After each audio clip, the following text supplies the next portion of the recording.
Milwaukee. Beautiful weather. The state fair is going on. You can get your cream puffs, and you can get a little Brewer baseball as well. Tonight, it's the Brewers and the Padres. It's game one of this three-game series, and it begins a nice long homestand for Milwaukee as the Brewers try to get things turned around. 6.5 back to start the day. The Brewers know they need to catch fire and get on a winning streak, and no better time than right now to do that. And hi, everybody, and welcome from Miller Park. Brian Anderson along with Bill Schroeder. Great to have you with us. And Rock, we're looking forward to tonight's matchup.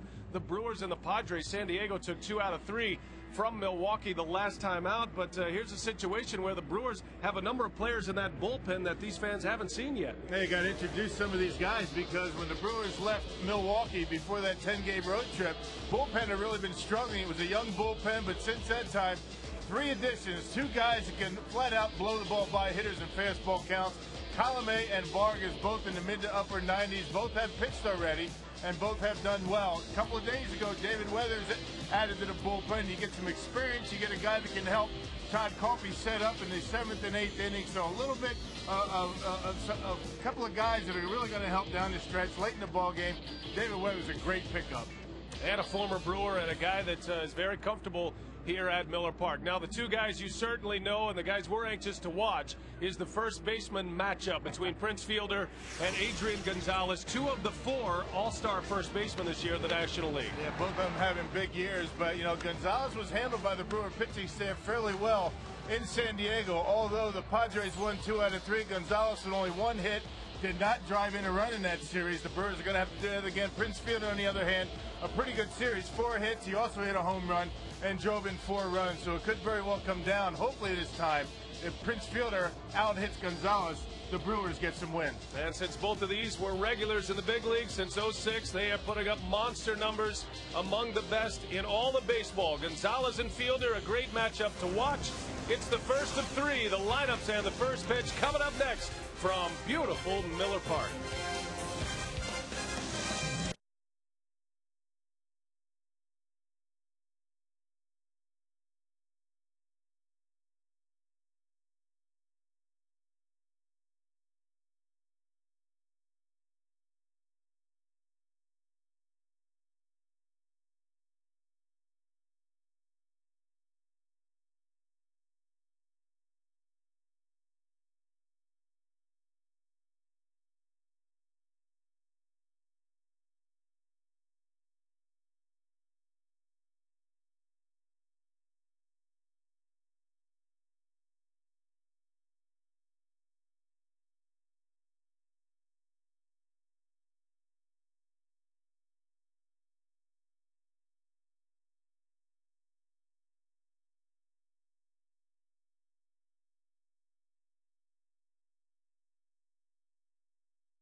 On Fox Sports Wisconsin is presented by Menards. Save big money at Menards. By Time Warner Cable, the power of you. And brought to you by AT&T, your world delivered.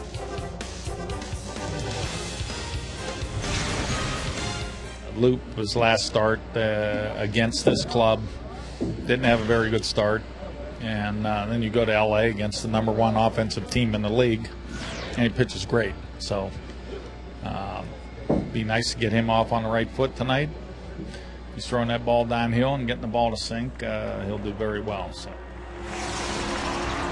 Manager Ken Maka talking about Braden Looper and a chance for Looper to win his 11th game of the year. He would be the top winner in the Brewers starting rotation. Nobody gets more run support than Braden Looper. 7.3 runs per game as Looper toes the rubber here at Miller Park against Bud Black and the San Diego Padres. Bud Black, a former pitcher.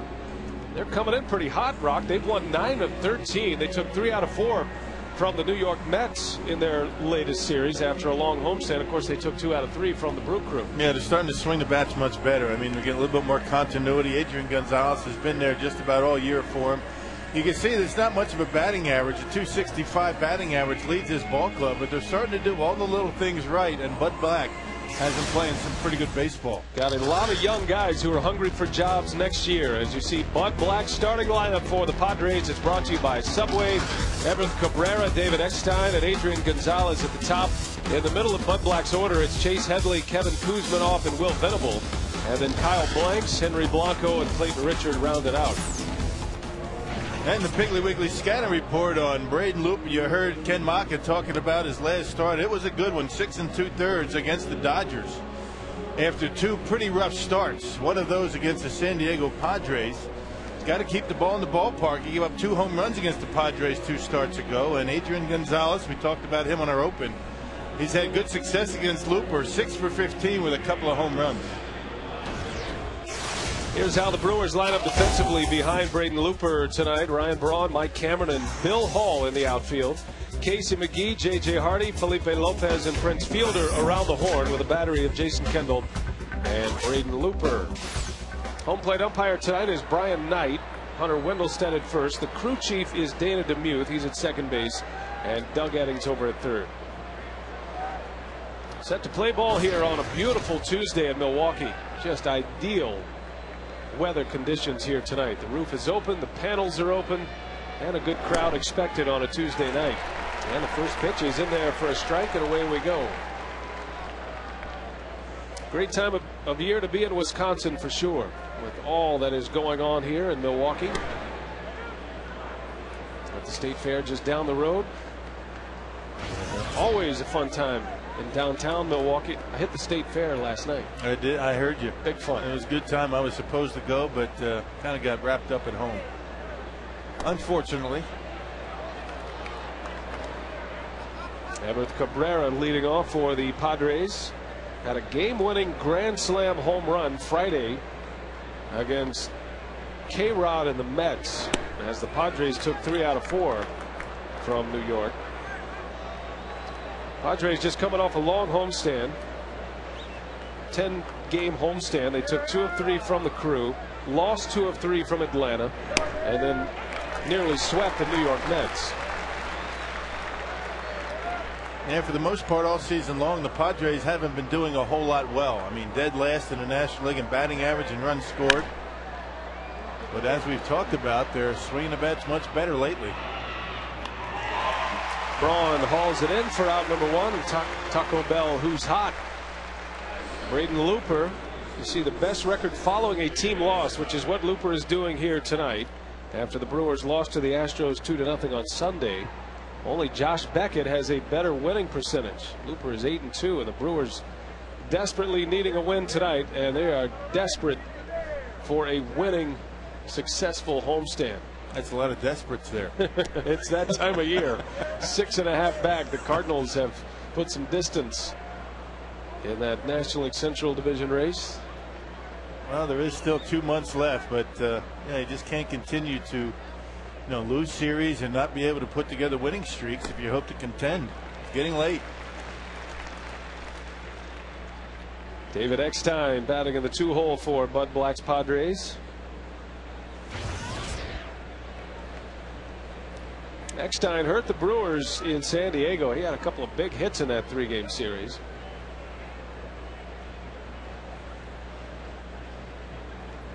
He's been battling hamstring issues.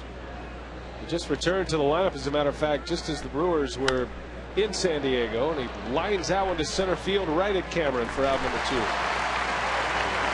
Now, Braden Looper, his last time out, he was terrific in Los Angeles. Looper 6 2/3 against the Dodgers in one of his better performances of the season. Only allowed 1 run. He did give up a home run, but that was it. I mean, able to pitch into the 7th inning. That's what he needs to do here tonight.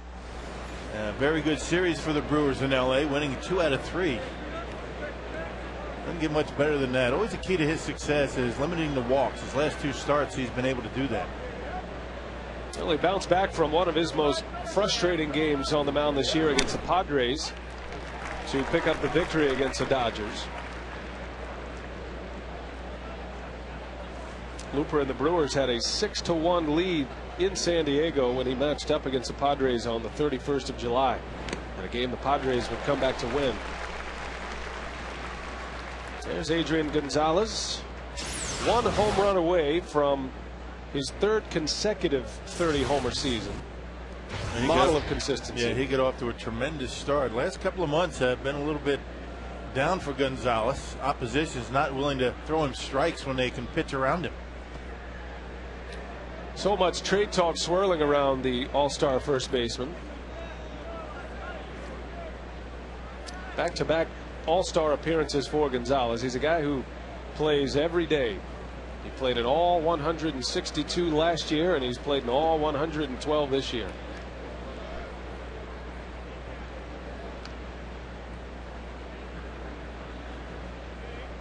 Gonzalez currently leading the league in walks. He's walked 89 times this year. So he started to show more patience as he rips that one to right for a base hit. Already has matched his hit output against the Brewers in his first at bat as he had in that whole 3-game series in San Diego. It's amazing that the Brewers lost 2 out of 3 when they were able to control one of the best, left-handed hitters in the game. It was the guys around him that were getting the job done. Guys like Will Venable, Kevin Kuzminoff, they were the guys that were getting it done. And that's one of the reasons why the Padres are playing better. The supporting cast has been a little bit better for them. Here's Chase Headley, Padre left fielder. Big prospect coming through their system 2 years ago. Surfaced in the big leagues last year. He came up as a 3rd baseman, and then they bounced him into the outfield following the Ryan Braun program. But Headley's bounced back and forth this year between 3rd and left, primarily because Kyle Blanks, their big slugger, has emerged as an outfielder and a stick that they can count on. Tonight, Headley does get the start in left field with Blanks in right. And a bouncer over to Lopez right through his glove and into right field. That'll be a base hit, I believe, as the ball gets away from Hardy. So back-to-back base runners on back-to-back singles. Well, he got there, just couldn't get down and grab it. It looked like a ball that Lopez probably should have had, but sneaks into right field for a base hit. So 2 outs, nobody on, back-to-back base hits for the Padres. It's not a team that's going to strike out a lot. They don't have a big on-base percentage, but they do put the ball in play. Very aggressive early in the count from what we saw them in San Diego. Got to be careful early. That base hit by Headley extends his hitting streak to 8 games. And here's Kuzminoff. He and Gonzalez, the big power threats in this lineup. Kuzminoff with 14 home runs. Having a down season by all accounts, but certainly a guy who will challenge 20+, even 30+ home runs in a particular season down the road. They like him a lot. He's hit with big power in the past. You take power numbers with a grain of salt when you're talking about, playing in ballparks like Petco Park. I mean, Kuzminoff, big, strong guy, still has the 60 RBIs. Nothing wrong with the run production. Particularly when there's not a whole lot of men on base in front of him. Padres do not score many runs. 2 on with 2 out. Back-to-back hits by Gonzalez and Headley.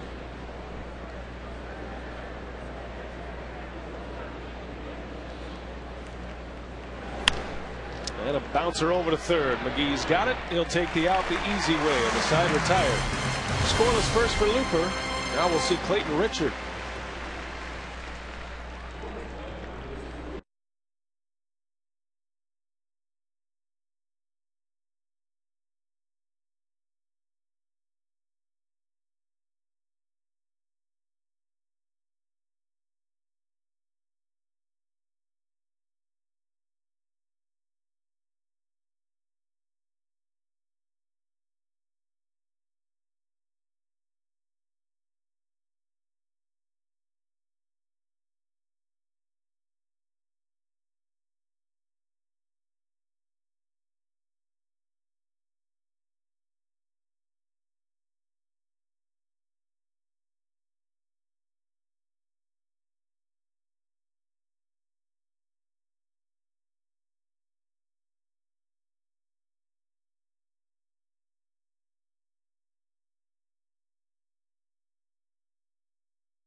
Subway lineup today: Felipe Lopez, Mike Cameron, Ryan Braun. Look what Braun has done against left-handed pitchers. Fielder, McGee, and Hall in the middle of the order. Billy Hall making his 3rd straight start, with Hardy, Kendall, and Looper rounding it out. And that lineup will face a lefty who has faced the Brewers now 3 times in the last 2 months, Clayton Richard.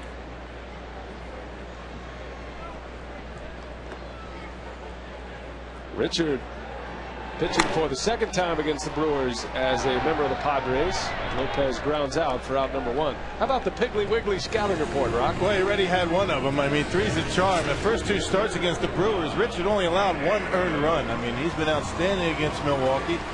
Maybe this time it'll turn things around for the crew. Make him throw the ball, make him throw strikes. 44 walks in 100 innings between the National League and American League, and he throws hard. Fairly straight, though, with a good slider and changeup. Richard likes to work fast. He has been close to Mark Burley all season in Chicago as a member of the White Sox. Not a better guy to pattern your game after as far as a left-handed starter goes. And Richard has had a front row seat to Burley's season, including that perfect game. Then he was traded. He was involved in the Jake Peavy deal for 4 players. And Richard, very good athlete from the Midwest. Played college football at Michigan, as a matter of fact.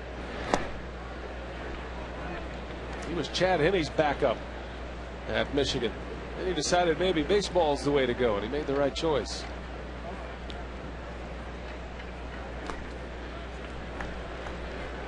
Well, what we saw from him in San Diego, handles himself pretty well at the plate. Looks like he has an idea up there. You mentioned he's a good athlete, fields his position well, and has a pretty good move to first base. He gave up just 2 hits. One of those to Cameron, who launches one deep to left.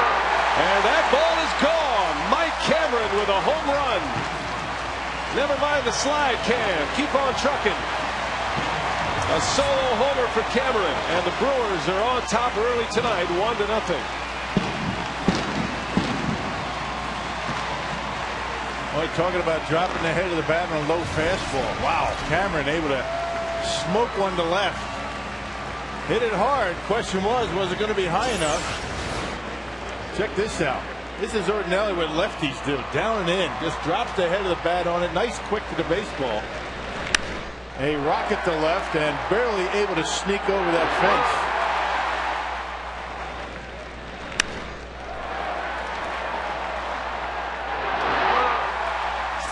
Cameron with home run number 16 of the year, his first since the 29th of July.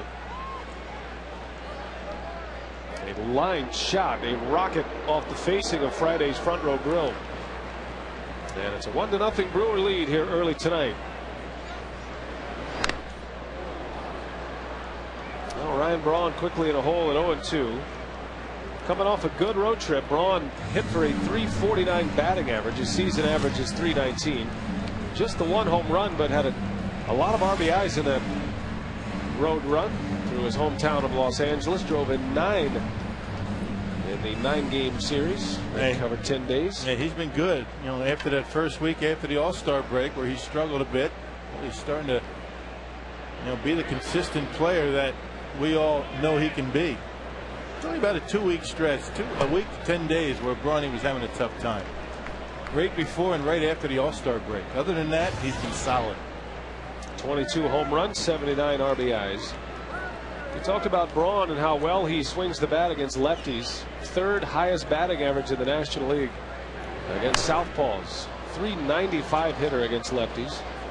Only David Wright and Matt Kemp have better batting averages than Ryan Braun. Both of those players over 400.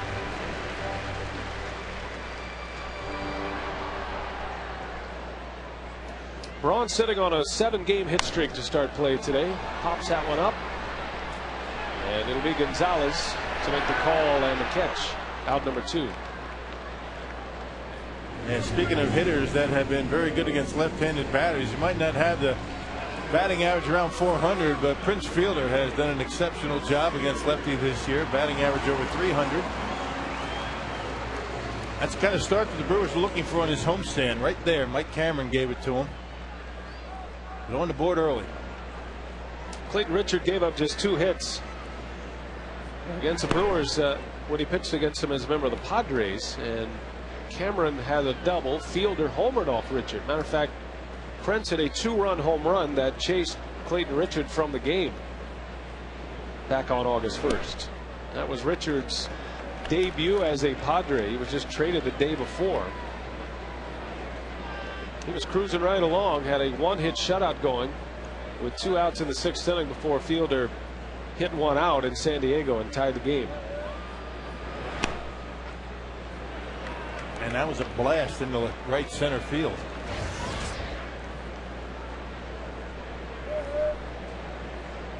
Richard has been pitching very well. He's given up just 6 earned runs in his last 4 starts. 2 of those starts he went into the 8th inning. There's a base hit by Prince. Stayed right down on it, and an opposite field single for Fielder. Right on cue, isn't he? I mean, no left-hander has been better against left-handed pitching than Prince Fielder in all of baseball. I mean, check this approach out. Fastball away, he waits back, gives up his power, and just hits a rocket into left field. I mean, that ball was hit right on the button. Stayed back on it and went to the opposite field.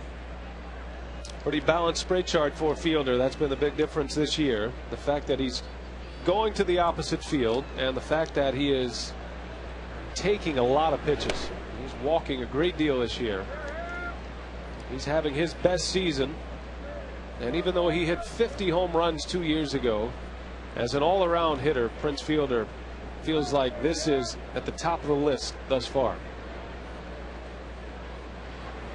No, not just at the plate either. I mean, he's been playing a solid first base, making tough plays, and saved the Brewers a couple of runs in that Houston series. A good all-around baseball player right now for Prince. Been a good year for him.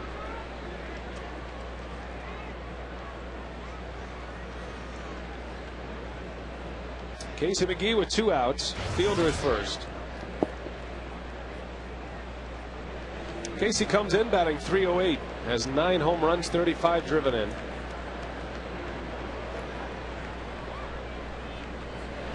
Ken Maka not putting McGee in a strict platoon.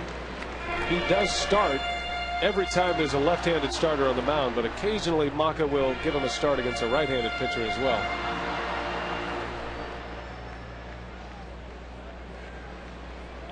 Well, you got to figure, you got to find ways to keep Casey in the lineup. Every time he gets in there, he does something to help you with the bat.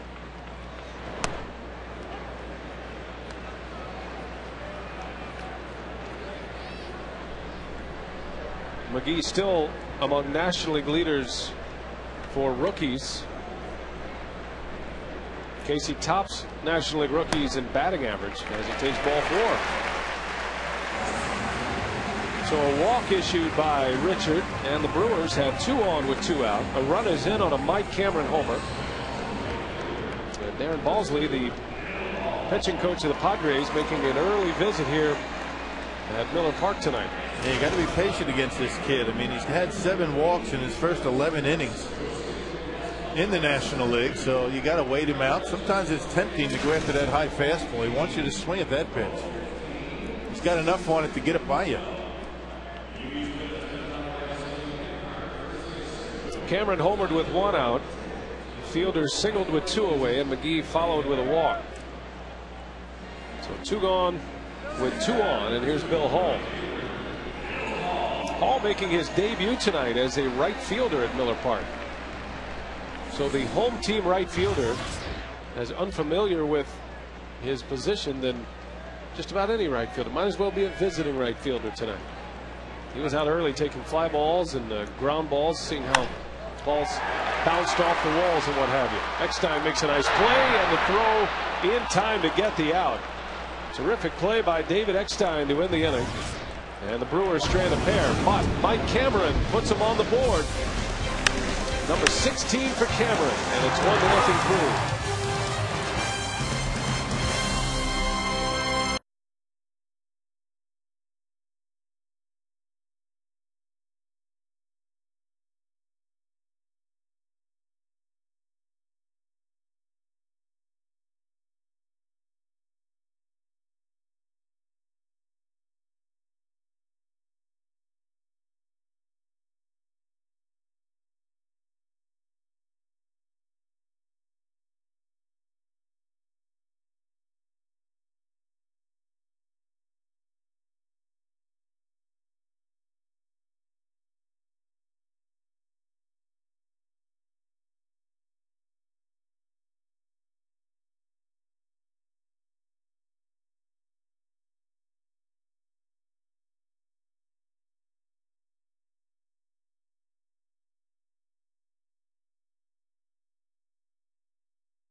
Day for baseball.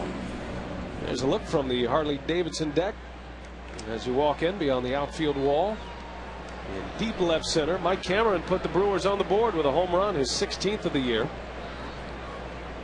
A line drive missile that just barely cleared the wall, almost took it down. Will Venable leads off for the Padres here in the second. And Looper starts him with strike 1. Venable, the son of a former big leaguer, Max Venable, former teammate of your own Bill Schroeder. Yeah, a couple of years with the then California Angels. They've been known by a different name a couple of different times now. Maxie could hit, though. Left-handed hitter.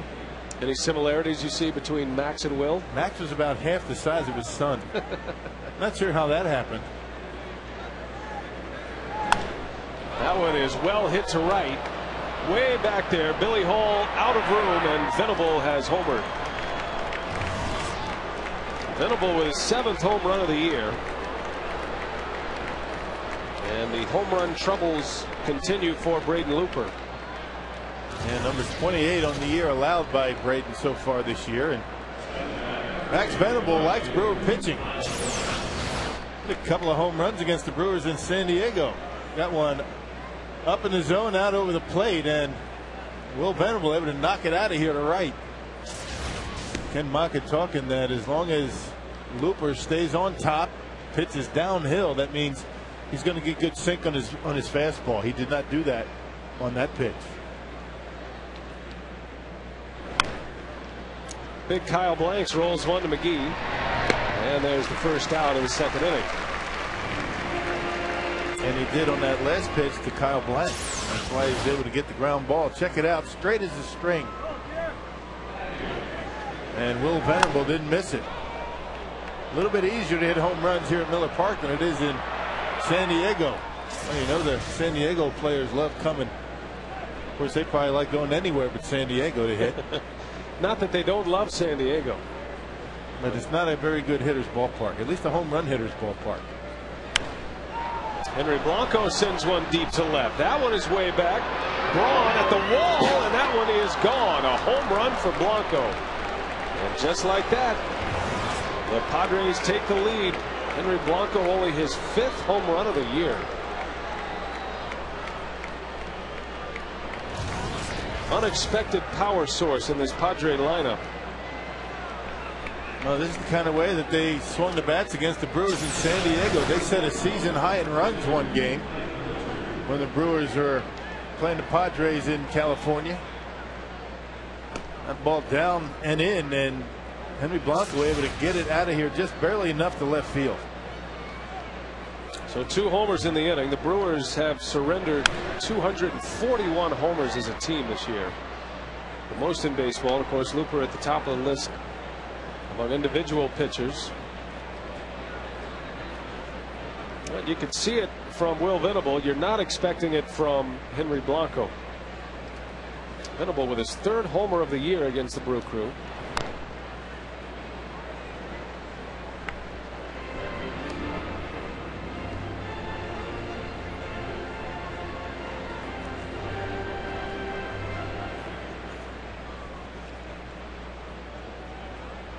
Two to 1, the Padres lead it on a couple of solo homers.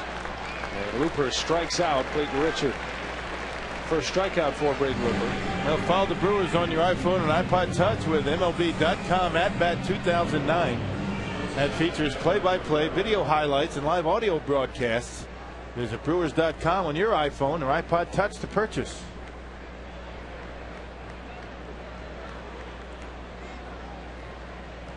So 2 down, top of the order, Everth Cabrera.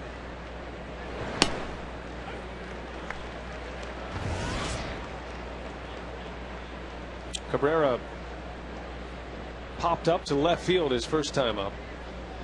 He's a good-looking young player, talented shortstop. Has great range. It's a guy that the Padres picked up in the Rule 5 draft from the Colorado Rockies. Got a hose over there at short too. He's got a good arm. Quickly 0-2. Ball and 2 strikes. So the Brewers have now hit 115 home runs. They've given up 141. That has been a big story this year for Milwaukee pitching. That one is on the inside corner. Down goes Cabrera. The inning is over. But the Padres strike for a couple of runs on long balls. Venable, his 7th. Henry Blanco, his 5th.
from Miller Park, where those two guys put the Padres up by a run here in the bottom of the second inning. The key to the Brewers staying in contention will hinge on the health of the starting staff. And on that note, Dave Bush has some great news today. He did throw again, said he felt great. They'll wait to see how he feels tomorrow and determine when he'll have his next bullpen session and possible rehab assignment. The news on Jeff Suppan was not so great, who still felt some discomfort in his strained oblique. So guys, we'll definitely keep our eye on those two, but some good news on Dave Bush.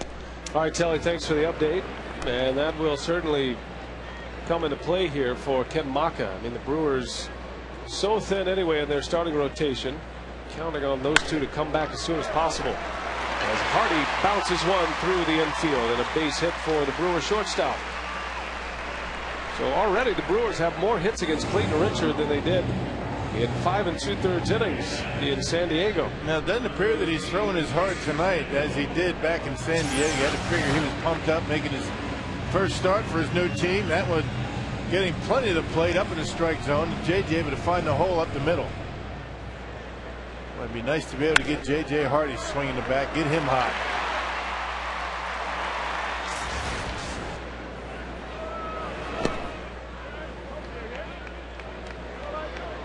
Jason Kendall showing bunt on the first pitch, even with the pitcher coming up next. Kendall belted his first home run in Houston into the Crawford boxes in left field.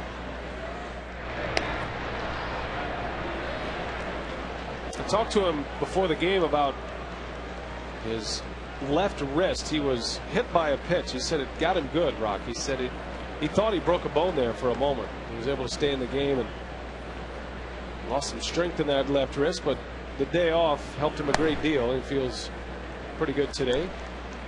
Those are tough to recover from, those wrist injuries. Anytime you get hit by a pitch anywhere on the hands, not a lot of protection there to cover those bones up. Well, if you're going to get hit on the wrist, that left wrist is the one that you can maybe play through, particularly if you're catching. You don't want that throwing arm to be hampered, and that top hand when you're swinging the bat is the most important one.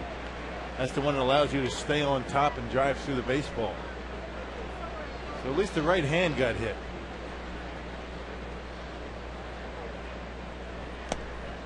There's a strike from Richard. Richard pitched against the Brewers here in Milwaukee on the 12th of June. That was as a member of the White Sox. He pitched well that day. Richard went 5 innings, gave up just 1 run. It was an unearned run. Into center field, over is Venable, and he's got it for the out. Kendall retired. Now Mike Cameron is teaming up with Grammy Award-winning artist Usher and his New Look Foundation to host a bowl-a-thon on Thursday, August 27th at Pinstripes Bowling in Glendale, Wisconsin. Tickets are available for you to bowl with the Brewers coaches and players, along with sponsorships and spectator tickets. For more information, call 414-902-4532 or visit brewers.com.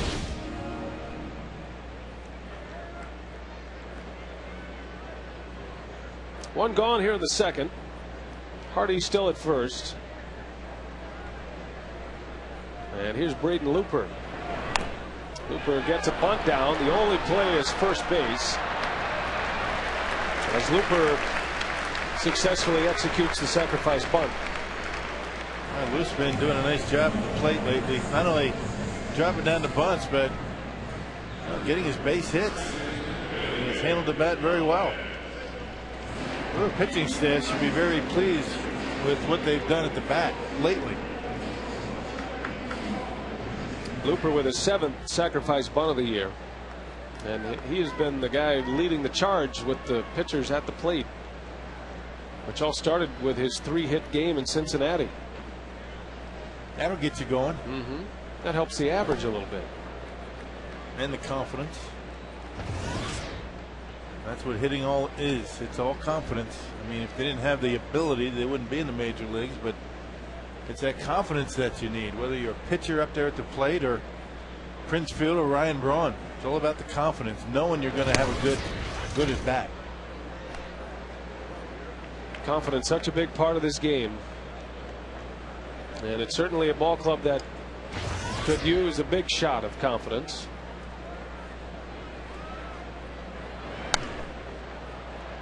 I think for the most part, you know, just you can only talk about what you see, and from what I see walking through the clubhouse, talking to guys, and I mean, they still know they're a good ball club. No doubt. They look around and they feel like they should be a lot better. They take full responsibility for a record that is under 500, but at the same time, they're hoping there's enough time to put something together. Well, confidence in themselves and confidence in their teammates is not an issue. Not from the beginning of the season until now. They do believe in each other. Just got to start winning games. You know, the pitching woes have been well documented, but you know, Gallardo pitched a terrific game on Sunday in Houston, but the Brewers were shut out 2-0 in that game. It's like in golf they call it ham and egging. You know, you're not getting the ham and the eggs. You're either getting a very well pitched game and not much offense, or giving up a lot of runs on the mound and a lot of offense. Right. Just can't put it together. The only mistake, he only made one mistake. That was a home run, a 2-run shot to Jeff Blum. Other than that, he was perfect on Sunday. Hardy at second, and Lopez bounces one up the middle, a base hit. And here comes JJ. Venable fires it to the plate. It's cut off. Hardy scores, and now Lopez in a race, and he's out at first base. A run scores. Lopez cut down between the bags, and we're tied up.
Brewers Executive Vice President of Business Operations is here to tell us about a few promotions, starting with the Casey McGee goes to bat, or just Casey goes to bat. Casey goes to bat on September 4th against the Giants. Special offer, $149 ticket in the Gala Club. Gets all the food you can eat. A special signed bat by Casey McGee. Proceeds go to benefit United Cerebral Palsy, a charity near and dear to Casey McGee's heart. And Palermo's is helping to sponsor this, so it's a special event. And anybody who saw Casey's son throw out the first pitch at Miller Park earlier this year could not help but be touched by that. So we're very excited to help support that great cause. And another one fans should really be excited about is the Suite Life. Tell us a little about that. Right, this Sunday, August 16th against the Astros, special opportunity to be in one of our suites, mingle with Brewers alums, Larry Heisel, Davey Nelson, Gorman Thomas, chance to watch the game, ask these guys how they'd play the game, how they'd pitch the guys, and things like that. And that's a $125 ticket. And again, that's a few tickets left for this Sunday, so we're excited about that program as well. So me, Brian, and Bill are not eligible for that still, right? A few more years and you'll be real alums. Thanks so much, Rick. All right, Telly. All right, guys, let's send it up to you. All right, thanks, Telly. Thanks, Rick. Always good to catch up on what's going on the homestand. And Rick Schlesinger and his team done a great job this year. Another big crowd tonight. So appreciative of Brewers fans. I talked to Rick a little earlier today, and he was just in awe of how well the fans have responded, especially in this tough economic time. You know, we understand that you could spend your money elsewhere or not at all, but this is a great place to be, and fans continue to show up. And it's a lot of fun here at the ballpark. Well, we certainly have that perspective when, you know, the team goes on the road and we see some of the crowds that, you know, the Brewers play in front of when they're away from Miller Park. And, you know, you never take for granted what the Brewer fans have been able to do the last few years. It's been incredible, and it makes a difference. So hang in there, see if this team can get it going again. Got a long homestand to try to get it turned around. The next road trip is through Pittsburgh and Washington, and then the Brewers right back at home. Certainly like what Doug Melvin has been able to do with his bullpen. He's able to acquire some pitchers with velocity. We talked about some of the new acquisitions as we hit the air today. Guys like Claudio Vargas, who still throws it in the low 90s, can get it up to 93, 94 miles an hour. You've got Jesus Colome. His first pitch as a Brewer was 95 miles an hour. And a nice acquisition on Sunday, acquiring David Weathers from the Cincinnati Reds. Gonzalez rifles one into the gap, deep left center. That one hops the wall, and Gonzalez is in with a double. So 2 hits for Adrian Gonzalez. Well, maybe we shouldn't have said anything about his 1 hit in the last series against the Brewers. Already has 2 tonight in 2 tries. And 2 well hit baseballs, 1 to right and 1 to left center, swinging the bat well. Something up in the zone. I think it was an off-speed pitch, and Gonzalez able to wait back and knock it off the wall in left center. And he just can't keep a good hitter down like Adrian Gonzalez. Not for very long anyway. Runner at second with 1 away in a tie game. Oh, we might get a look at David Weathers tonight. I know Ken Maka wants to get him into a game quickly. Weathers hasn't pitched in a while. It's been 4 days, and I talked to David today. He said, man, I haven't pitched much this month at all. So he's raring to go. Feels like he's fresh.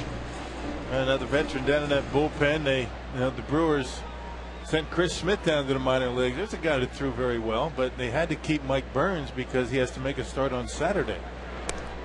All things being equal, I think that Burns would have gone down. He will start Saturday here at Miller Park. And Chris Smith down in the minor leagues to make way for David Weathers. But I think the bullpen, I think Ken Mock is much more confident in what he has in the bullpen right now than what he did when the team left for that last road trip. He's got some veterans down there. He's got some power down there. 2-0 to count on Headley. That one's in there for a strike. 2-1. Claudio Vargas was acquired just before the trade deadline.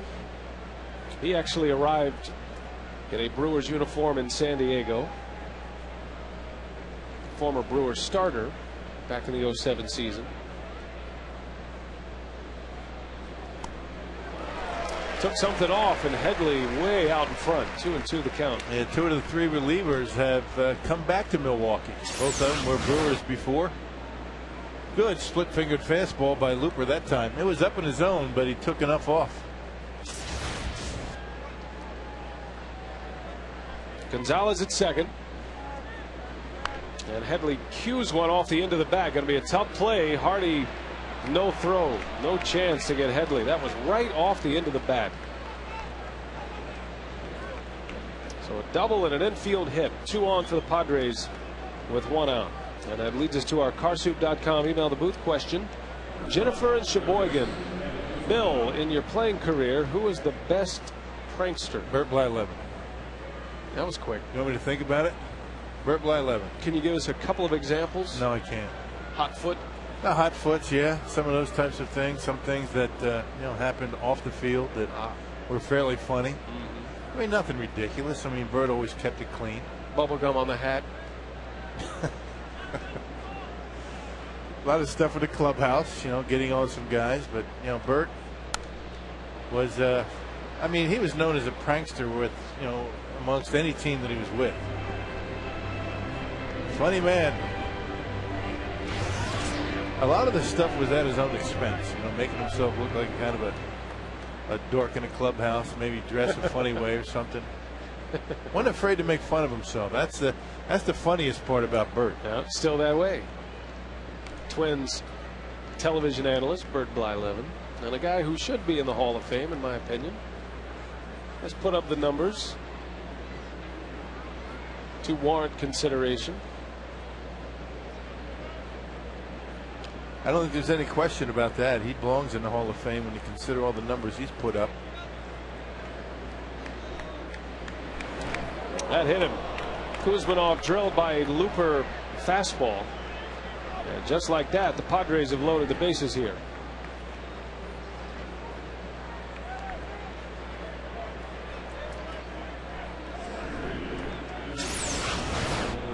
Man, trying to come inside, just came in a little bit too far. Got him on the tricep. That's not going to hurt too bad. Just above the elbow.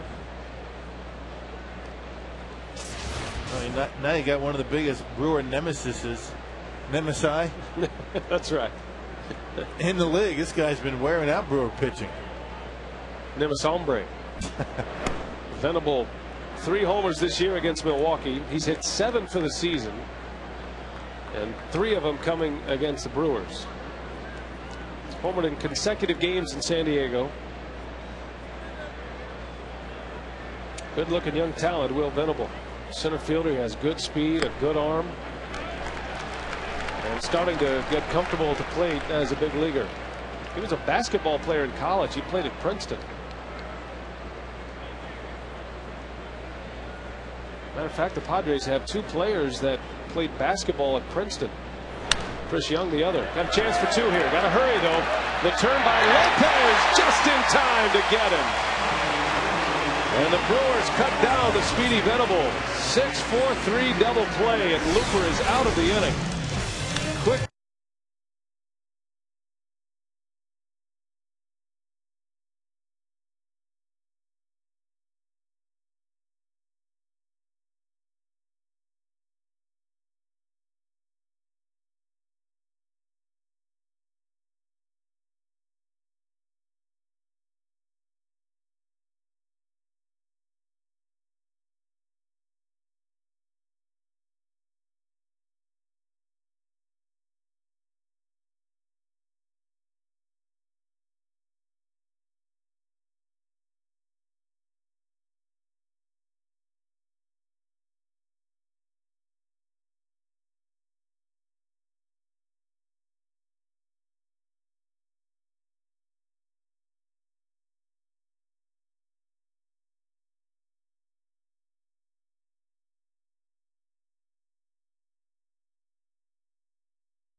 Old Glory flying high on a beautiful night for baseball. Tuesday night baseball here in Milwaukee. Glad you're with us tonight.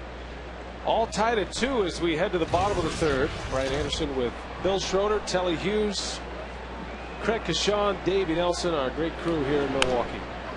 Cameron bounces one over to Kuzmanov. And Mike Cameron retired on a 5-3 putout. Check the Powerball home run leaderboard. Cameron with his 16th at his first time around. Fielder still leads the way with 27. Braun with 22, and then there's Mike Cameron. Cameron's first home run since the 29th of July.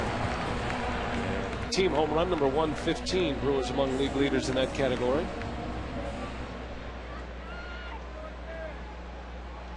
One gone for Ryan Braun. Popped up his first time up. The Brewers have scored in each of the first 2 innings. Got a home run from Cameron in the first, and then an RBI single by Felipe Lopez in the second inning.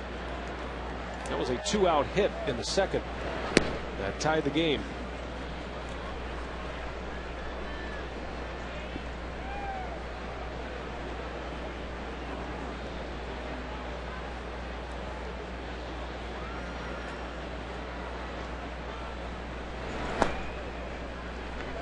Two balls and a strike on Braun. Brian with a 7-game hit streak. We mentioned a successful road trip for Ryan Braun. He is fast approaching a milestone and certainly has a chance to get there this year. 7 home runs away from 100 career home runs in just his 3rd season in the big leagues. Off to one of the best starts in baseball history, no doubt. Incredible talent. Another one in there for a strike. 2-2. You just hope that he has the longevity of some of the guys that he's on the list with so far, with some great starts. That's the true test. You do it year after year after year over a long period of time.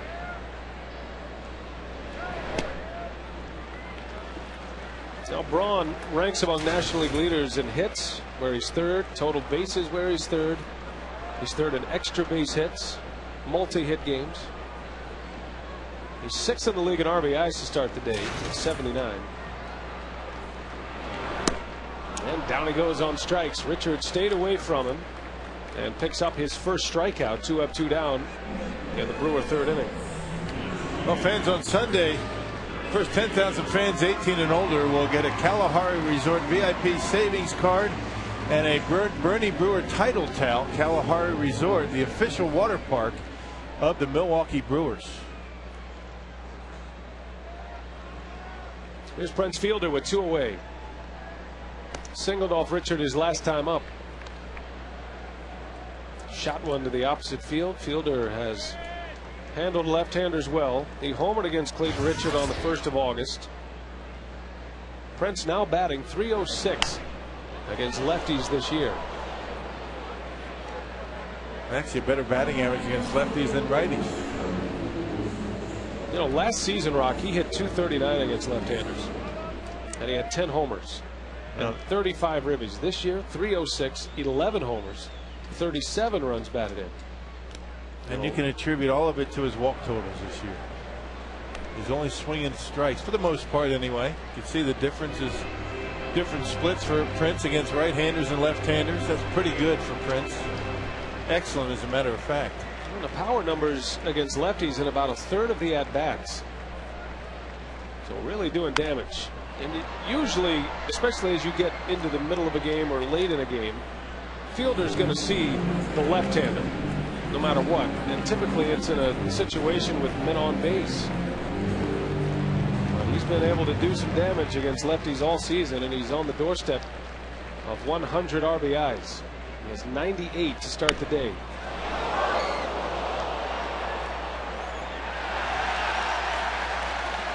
That went right over the Padre dugout. And that guy came up with it. Took it off the beer.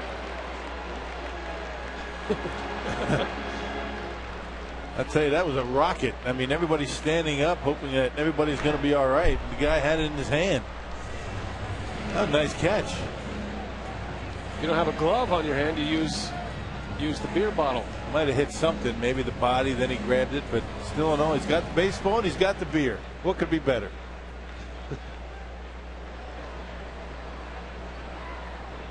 One ball, 2 strikes to count.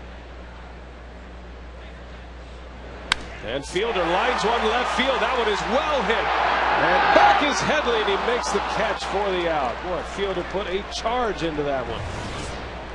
Looking at an extra base hit. Instead, Headley runs it down. Inning is over. We'll chat with Ed Cedar when we continue. Stay with us.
Fastball, moving it around, good breaking balls, trying to get some base runners on though to distract them.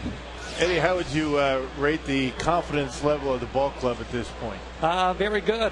So far we're going out there, making sure every run counts. He had Lopez making sure they cut that ball to make sure JJ scores. We're doing pretty good.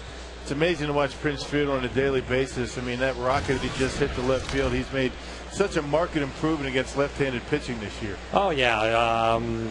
Prince has done excellent against, like you said, both lefties and righties. He's doing an outstanding job squaring up a lot of balls on a consistent basis. That's you can't ask for anything more. Ed Cedar, Brewers first base coach, joining us. We appreciate his time. Good insights during the game, and I like the fact that he sees the confidence level where it needs to be. I mean, that's what you're worried about when you're under 500 this time of year and you're trying to play your way back into the pennant race. I know Ken Maka is certainly watching that specifically with the ball club. Nobody would know it better than Ed Cedar. He's right there with him every day. Yeah, working on the base running, and I think that over the last couple of weeks the team has been a little bit more aggressive on the bases than they were early in the season, not hitting the home runs at the rate they did early in the year. Ken Maka trying to find new ways to score runs, get men into scoring positions, stay out of the double play. Kyle Blanks leads off for the Padres. One thing you'd say about the Brewers, I mean, they have been up and down offensively. The pitching has been up and down, but I don't know about you, but the last 6 weeks their defense has been solid. I mean, right now they're 7th in the National League in team fielding percentage, which there's nothing wrong with that. And they have been playing some good defense. Well, you talk about the improvement of Prince Fielder in so many areas of his game. Defensively would be the most noticeable improvement. Fielder had 17 errors committed last year, and not only is he making the routine plays, but he's starting to make the highlight reel type play. He's not going to be a Gold Glove first baseman as Looper strikes out Kyle Blanks. But I think Fielder can be an above average first baseman.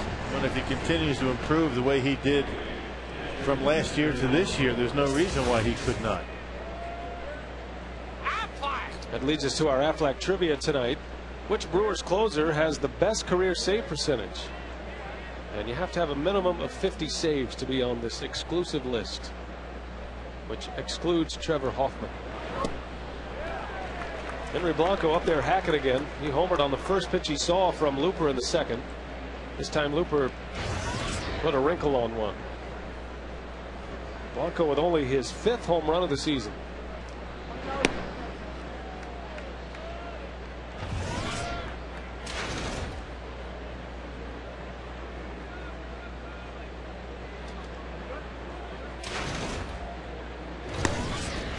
On the corner, 1-2 to the Padre backstop.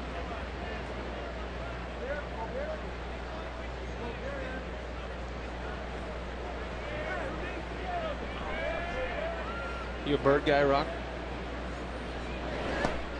You one of these guys that can tell you what kind of bird it is? Oh, no.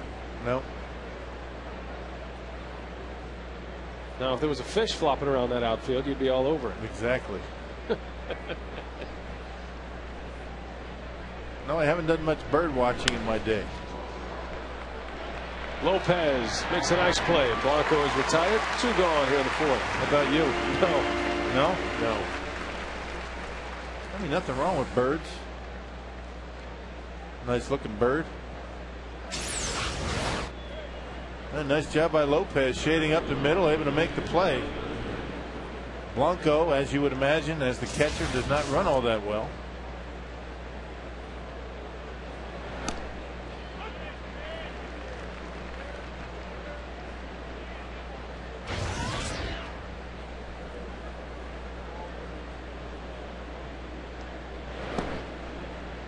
Well, Richard's 2nd time at bat. Looper struck him out in the 2nd inning.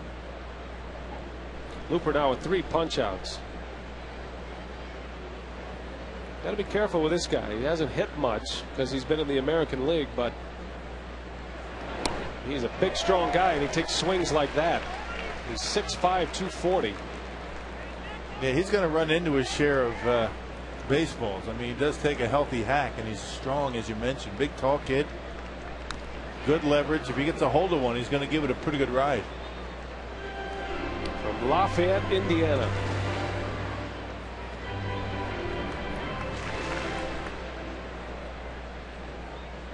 White Sox picked him up in the 8th round in 05. He's part of that same draft as Ryan Braun. Right out to Lopez. And the inning is over. 3-3 down inning for Looper, the first of the night. All tied at 2 as we head to the home 4th.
Community Achievers Award program recognizes heroes in the community. Tonight, the Brewers award the true sense of the word. Joel and John Recklitz helped rescue a woman and her 2 young children from a burning SUV. Fans can nominate their community achiever online at brewers.com/community. One winner will be selected each month during the season through September. This month's winner was not a hard choice at all after what these 2 men did guys, back to you, because it was a true honor getting a chance to talk to those guys before tonight's game. Yeah, no kidding. That's a great story there, and glad to see him at the ballpark tonight. A couple of brothers, and no time to think. They just jumped right in there, and an incredible act that they went into that burning car. The video is unbelievable, Yeah, isn't it? amazing. So way to go, Joel and John. You know, their dad is in the Wisconsin Baseball Hall of Fame. They look like they could play a little bit the way they threw the baseball down there. You always wonder yourself how you would respond in a situation like that. You'd like to think that you would do the right thing and go right in there, but you never know. I mean, they certainly are two guys that you know are those types of people. Joel and John are firefighters. They were off duty, and good to have them at the ballpark today. We'll say hello to all of our firefighter friends watching the broadcast, usually sitting around cooking up something good tonight. Hopefully it's a quiet night for all of you. Casey McGee leading off here in the fourth. All tied at 2. Already 10 hits in this game. Padres have 6. The Brewers have 4. Mike Cameron homered in the first, and then Felipe Lopez had a 2-out single and an RBI in the second. Padres got solo home runs in the second inning from Venable and Blanco. McGee pops it up, shallow center, long run for Venable. And 1 gone here in the fourth. And our Aflac trivia tonight. The Duck wants to know which Brewers closer has the best career save percentage. 50 save opportunities. You might be surprised. Dan Kolb, 87%. Brewers have managed to get saves from some interesting characters over the years. How about the Bulldog, Ken Sanders, huh? 1970 and 72. He was a good one. Well, Derek Turnbow nearly had a 40 save season. Dan Kolb saved 39 games for the Brewers in 04. That was his lone All-Star year.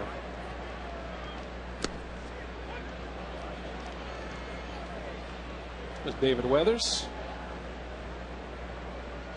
making his way to the bullpen. And down in the field for batting practice today, David Weathers talking with former Brewer reliever and longtime relief pitcher in Major League Baseball, Mike Myers. Remember Myers, a left-hander, submarine and left-hander. He was at the ballpark today early. Works with the Players Association now. Oh, okay. Had a meeting with the guys. The content of that he would not reveal to me. Didn't prevent you from asking, though. David Weathers, I mean, I know he's been a Brewer, but that was before any of these guys were around. He was as comfortable as he could be in that Brewer clubhouse today. Knows a lot of these players, of course. He's been with a lot of teams. He's been traded quite a bit, so he's used to the drill. He and Todd Coffey were teammates in Cincinnati most recently. Felipe Lopez was a teammate of Weathers in Cincinnati as well, just one season in 05. Weathers said he sprinted in like Coffey one time in his career.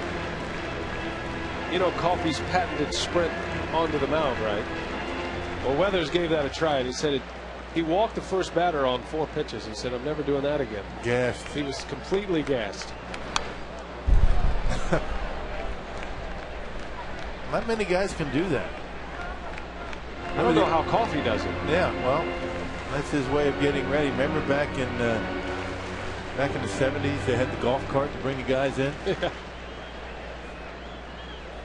He used to bring them in on a Harley at Old County Stadium with the sidecar. Is that right? When did the transportation to the mound begin to phase out, Rock? It had to be in the mid 80s, I think.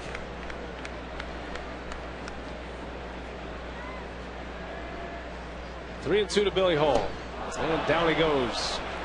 Took something off, and Hall out in front of it. 2 up, 2 down for Clayton Richard.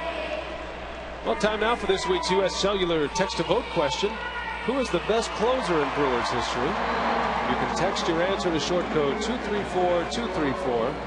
W for Raleigh Fingers, X for Dan Plesac, Y for Bob Wickman, and Z for Mike Fetters. Best closer in Brewers history. No Trevor Hoffman, no Francisco Cordero. Text your choice to 234-234. We'll have the final results this Sunday.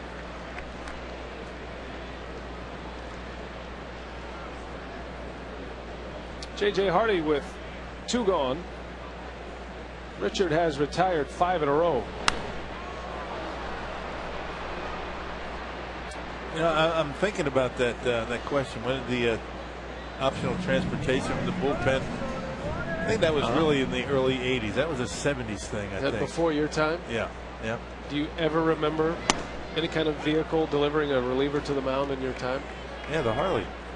Oh, so you came to the big leagues in '83, right? Well, they spun the Harley around. I mean, I think one guy actually got in it in the sidecar and actually, went to the field in it. Little bouncer. Eckstein is there for it. And the inning is over. Too bad, Rock. The inning is over. It's more of a marketing ploy at that point.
Tonight's Brewers Live post-game show. You don't want to miss that. Man, isn't that a beautiful look? What a great night it is in Milwaukee tonight. All tied at 2. The Padres have out hit the Brew Crew 6-4. Brewers got a home run from Cameron and a 2-out RBI single from Lopez. Top of the Padre order here in the 5th inning. Everett Cabrera leading off. Speedy shortstop, a switch hitter. Had the biggest hit of his young career last Friday when he hit a grand slam walk-off home run against K-Rod and the Mets. Padres came all the way back to win it. Talk about an unlikely power source. It was only the 2nd homer of the year for Cabrera. In the air to right center. Hall makes the call. And he's got it for out number 1. Cabrera's 0 for 3. Fox Sports Wisconsin encourages you to visit any participating Dairy Queen locations on Thursday for Miracle Treat Day. For every Blizzard treat purchased, $1 or more will be donated to select Children's Miracle Network hospitals. You can visit miracletreatday.com for a list of participating Dairy Queen locations. Great cause And glad we can support that cause. MiracleTreatDay.com. Here's David Eckstein with one away in the 5th. Eckstein is 0 for 2.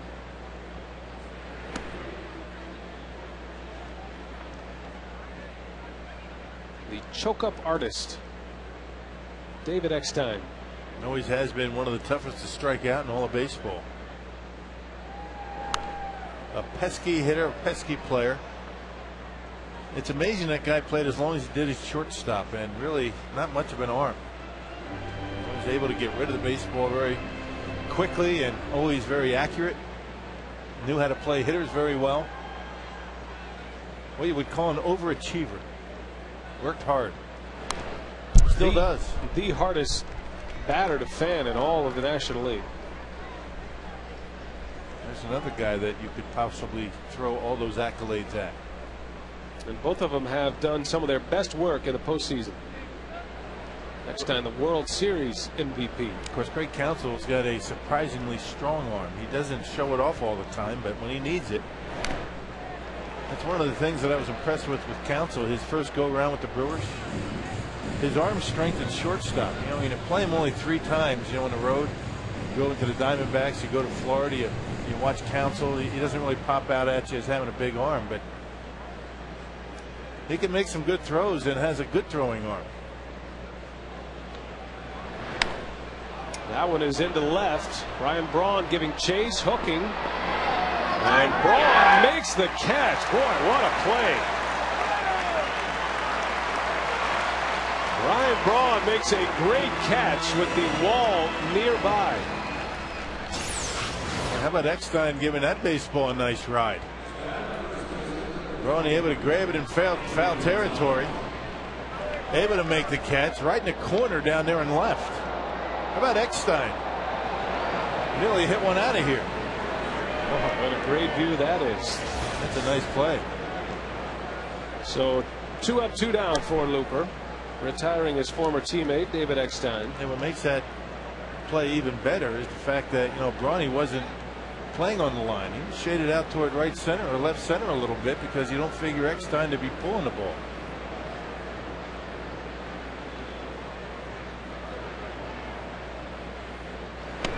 Adrian Gonzalez has been a nemesis for Looper tonight.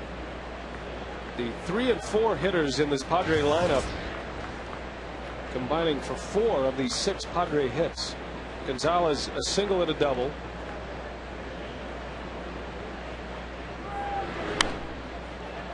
And a healthy cut at that one. Yeah, not a guy you want to fall behind an account with. Get those 2-0, 3-1 counts too often, this guy will tear you apart. That fastball situation is not a good idea.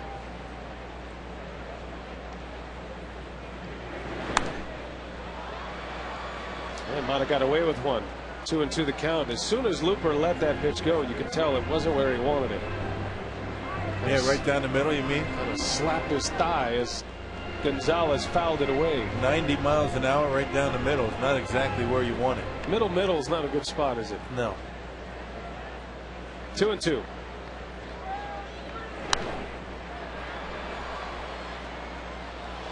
Split finger fastball that time. Count remains at 2-2. Fans are making all kind of good catches here tonight. So what happens after a 10-day road trip? Fans are anxious, fresh, want to make plays.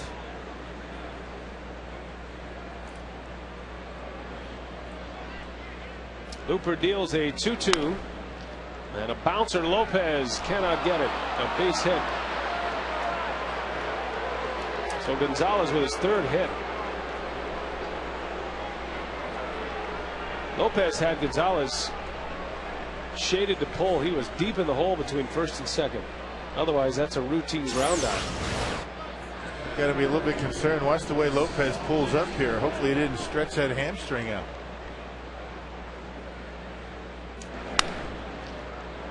That's been a hamstring that kind of pulled up on him. Has slowed him down, and you're right. Normally, that's a play Lopez will gobble up. He has great range. The way he's just standing there, it leads you to believe that Something's not right.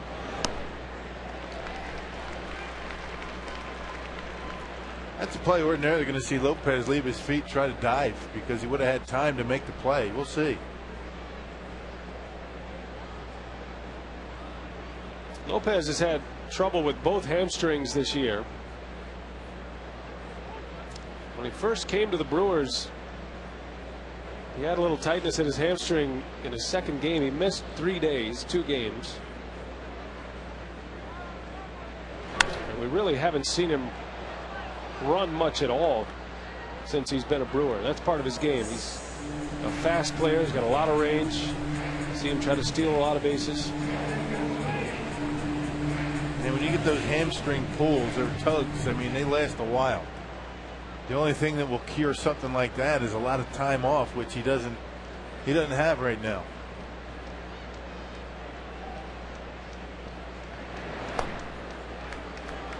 Ball and 2 strikes on Headley.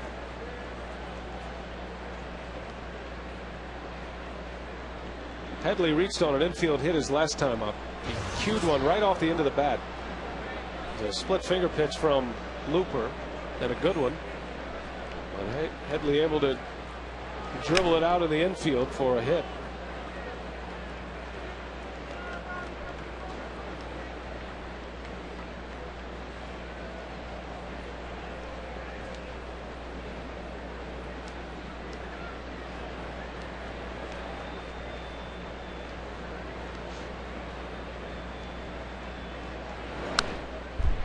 Hanging tough. Count stays at 2-2.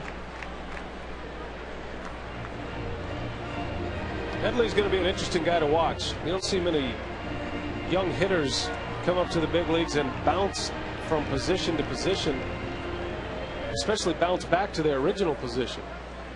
Yeah, when you've had as much trouble scoring runs as the Padres, you're going to put hitters in the lineup and find a position for them. It's what they've been doing with Chase Headley and Kyle Blanks, figuring out where they can use them in the lineup, maybe hide them a bit in the outfield. Blanks a first baseman by trade, as you mentioned. Headley a third baseman normally. So got to get the bat in the lineup when you're last in the league in runs scored. Headley just 25 years of age, and there's a base hit. Gonzalez was on the move on the 3-2 pitch. 6 hits combined between the 3 and 4 hitters. Headley with his 3rd hit, another single, and runners at the corners with 2 outs for Kuzmanov. And that pitch up in the strike zone, getting a lot of the plate, a splitter up. When those split-fingered fastballs stay up in the strike zone, they stay flat. And Headley able to get enough of it to sneak it into center field. And already the 8th hit for the Padres against Looper. And 90 pitches for Looper already. That's a lot, and we're not out of the 5th inning. Just by way of comparison, Looper's last start against the Dodgers, he threw 90 pitches in 6 2/3 innings.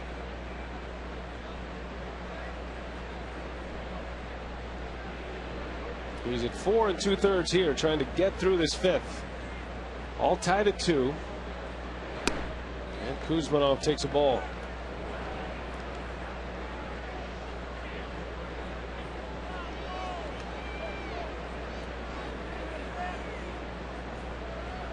.34-year-old Braden Looper, one of his better starts of the season. Last time out against the Dodgers when the Brewers needed him most. There was a good split right there. That ball going down as it got to home plate. Kuzmanov beats it into the ground. That's where you need to throw that split. Down in the strike zone. Watch where that one ends up. As opposed to the one that he threw to Headley for the base hit.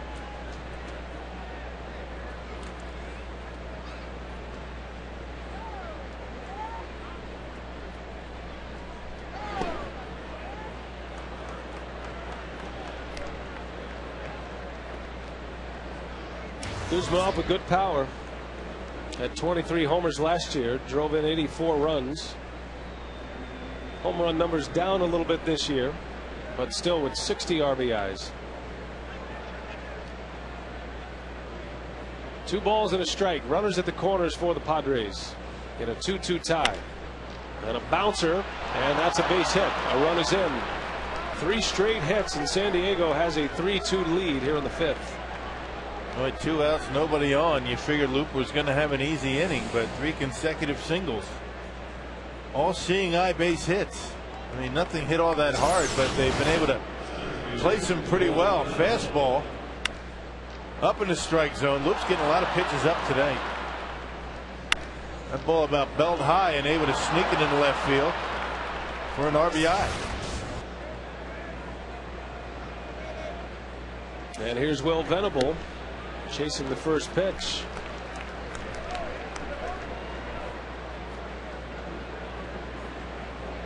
Venable rolled into a double play in the 3rd inning with the bases loaded. Padres have been knocking on the door at some big innings. They've had a ton of base runners tonight. 9 hits allowed by Looper, and he's hit a batter.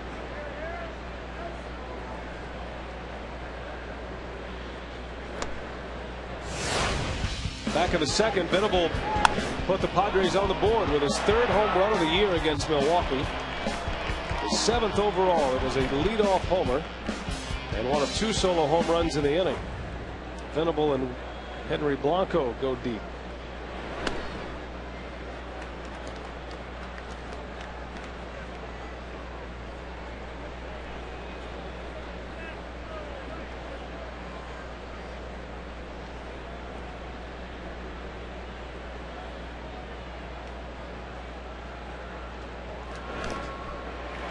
Good pitch there. Venable out in front, and it's 2-2. I think Jason Kendall and Looper don't really want to throw a fastball for a strike to Will Venable. That's the pitch that he hit out of the ballpark. Showing the fastball off the plate to see if he's going to chase it and try and throw strikes with the split. Well, Venable has been on a home run tear lately. Not this time. Looper strikes him out, down and away with a splitter.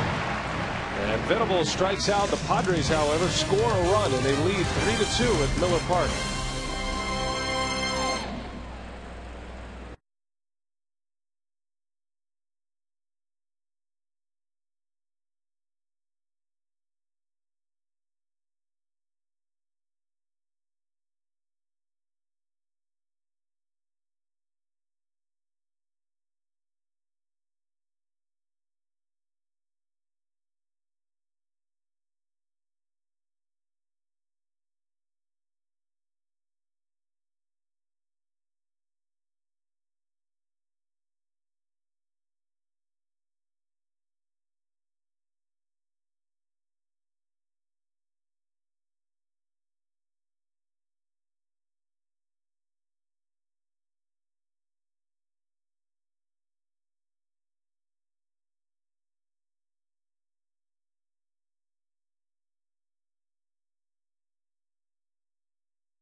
AT&T, the nation's fastest 3G network. AT&T, your world delivered.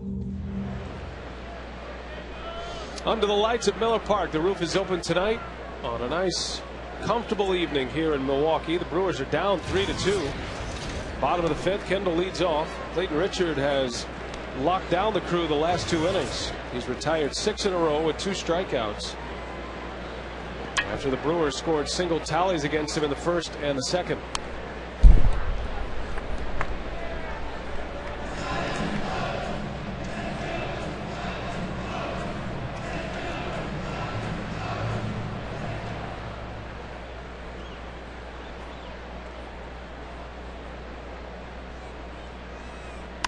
Kendall serves one to right, and Blanks is right there for it. Out number 1, 7 in a row retired by Richard. And that brings us to tonight's Tower of the Game winner. It's Half Moon Bar and Grill in Mosinee. If they call the Brewers by 8 o'clock tomorrow morning, they get 40 tickets to a 2009 Brewers home game. This offer courtesy of the Tavern League of Wisconsin and our good friends at Miller Lite. One gone here in the 5th. Braden Looper will hit and fouls one away going after that first pitch. Had a big brawl tonight in Boston, Rock. The Red Sox and the Tigers. Rick Porcello was pitching. He hit Kevin Youkilis. Youkilis charged the mound. A lot of that going on, isn't there? I mean, beanballs. I mean, what are perceived to be beanballs? Who knows if they are or not, but there's been a lot of that in the last couple of weeks. The dog days of August. Yeah. Red Sox a frustrated team after being swept by the Yankees. Youkilis hit by a pitch for the 2nd straight day. Just trying to maybe shake up the troops a bit, you think? Never know. Bench clearing brawl. Sometimes just what the team needs, a little emotion. Sometimes it works, sometimes it doesn't. A lot of times you see a manager going out, lose his mind, get thrown out of the game. He does that for a reason. Not because he's necessarily upset, but just trying to inspire the troops. It's all calculated. You know? It's all part of the psychology of being a leader. And Youkilis is the leader over there in Boston. Well, it's tough to perform this game when you let your emotions get out of check. Looper with a base hit. Well, Rock was telling you about the success of the Brewer pitchers at the plate. And Looper comes up with his 9th hit of the year. Well, just staying on the baseball very well. We talked about Jeff Suppan most of the season being a tough out and swinging the bat well. They can throw Braden Looper in on that list. I mean, Manny Parra swings it well. You know about Gallardo. He's no easy out at the plate.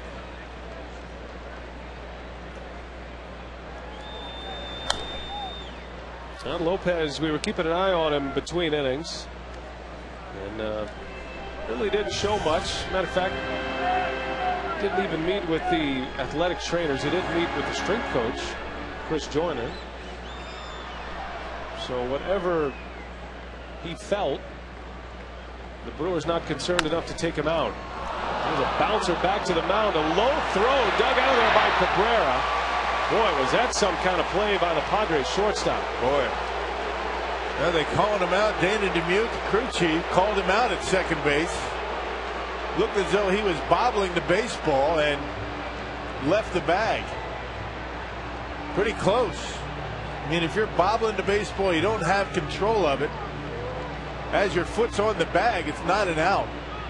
Going to have to take another look at that one, but Ken Maka didn't think that Cabrera had the baseball. Terrible throw from the mound. It looks like he had it. Whether he had it and had it in both hands while his foot was on the bag is another issue. Right there. Does he have control of it? Dana DeMute looking right at it. He's in a pretty good spot to look at it. Looked pretty close. Yeah, that's the question, right? If he had control of the baseball. You just can't be rolling around in your glove and rolling up your wrist. You got to be able to have control of the baseball either in the glove or in the bare hand. You can't have it pressed against your body.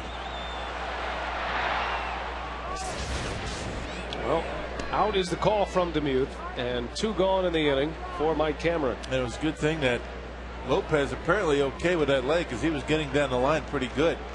Almost turned a double play.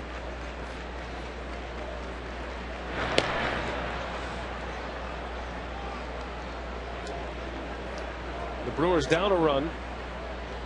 Mike Cameron homered in the first inning to put the Brewers on top quickly tonight, his 16th homer of the year. Normally this would be a spot where Lopez would try to steal a base, but we really haven't seen that kind of Lopez yet. Cameron's home run, Powerball number 16, and it was a rocket out of here. It took no time to get out of the ballpark. Didn't need a replay. Dennis Muth was very sure about it.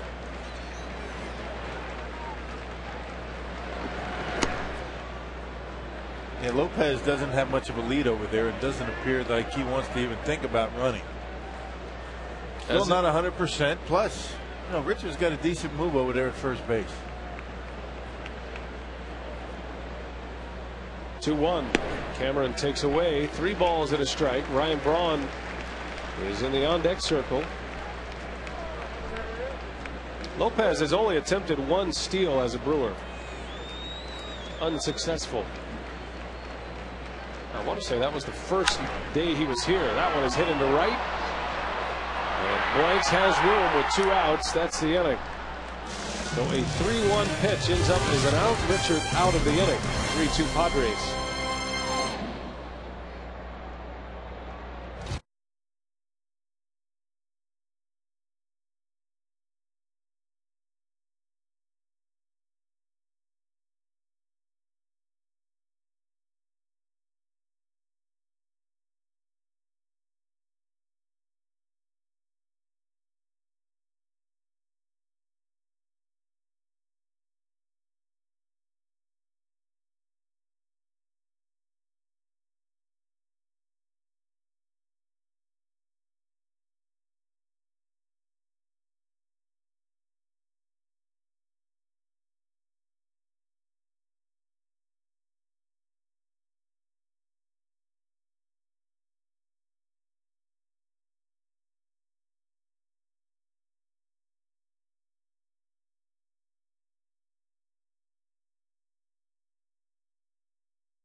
Baseball on Fox Sports Wisconsin is presented by the Wisconsin Lottery and its family of instant scratch games. Odds are you'll like them. By Airtran. Go. There's nothing stopping you. And by Aflac. We've got you under our wing. This copyrighted telecast is presented by authority of the Milwaukee Brewers. It may not be reproduced or retransmitted in any form, and the accounts and descriptions of this game may not be disseminated without express written consent of the Brewers. Beautiful look from high above Miller Park. As we head to the 6th inning, the Padres lead the Brewers in game 1 of the series. It's 3-2 San Diego. Bottom of the order coming up against Looper. Kyle Blanks leads off. He's 0 for 2.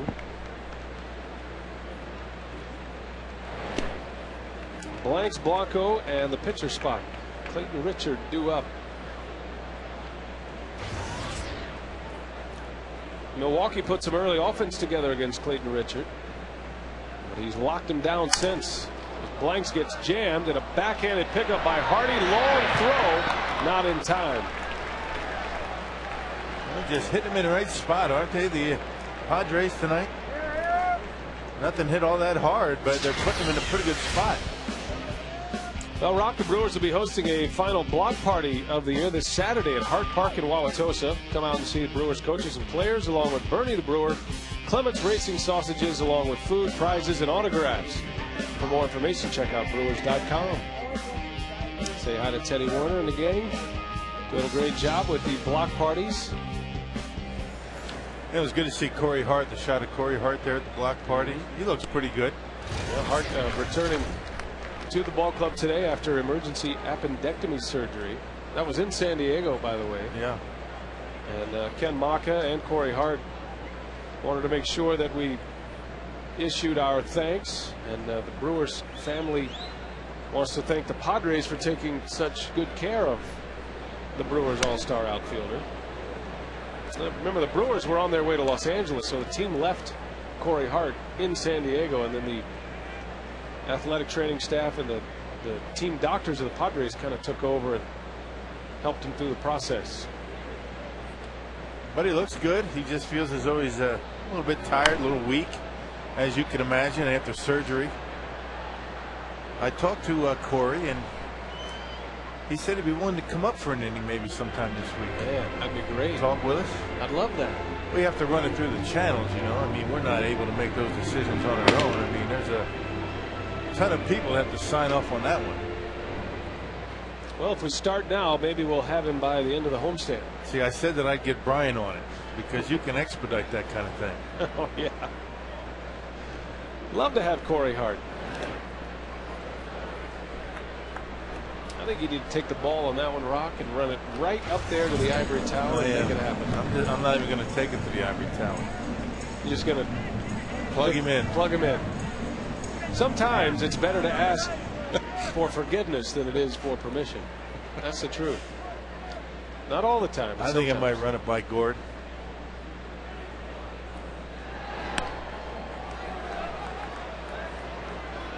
Full count to Blanco with a runner at first. So you have to stay tuned. Bill Schroeder offering a Corey Hart teaser tonight. See, that'd be something you'd find out on Twitter. Right to the hip. Blanks takes off, hit and run on.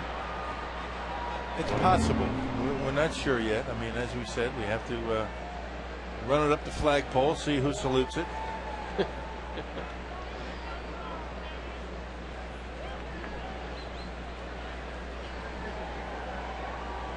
We always have a hot mic down in that Brewers dugout.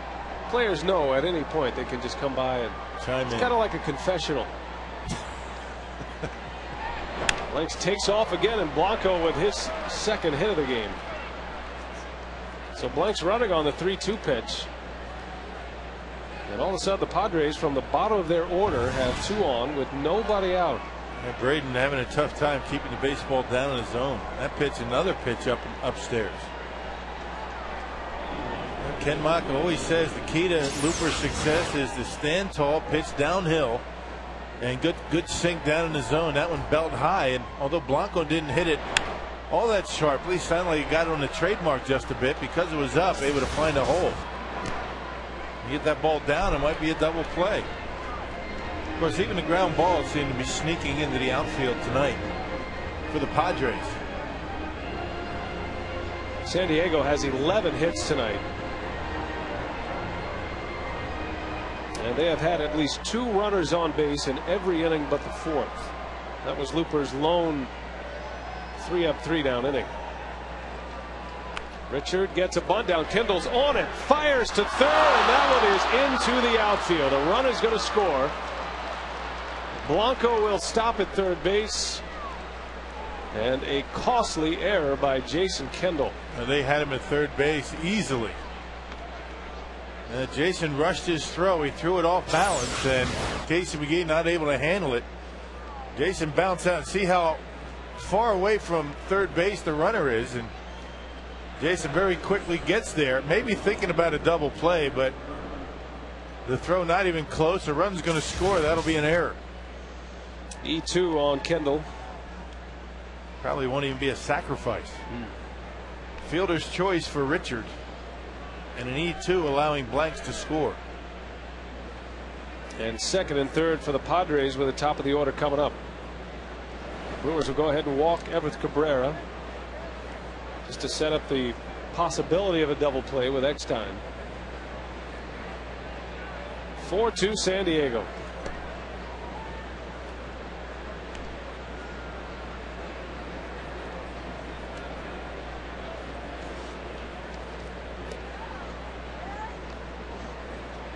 Now Cabrera, a very fast runner.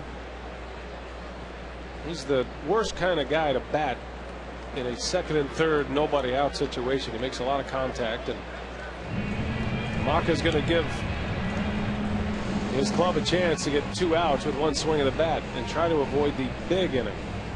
That's it for Looper. Maka goes to the bullpen. It'll be Claudio Vargas. We'll set him up when we come back.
Giving up 4 runs at this point. He leaves with the bases loaded and nobody out.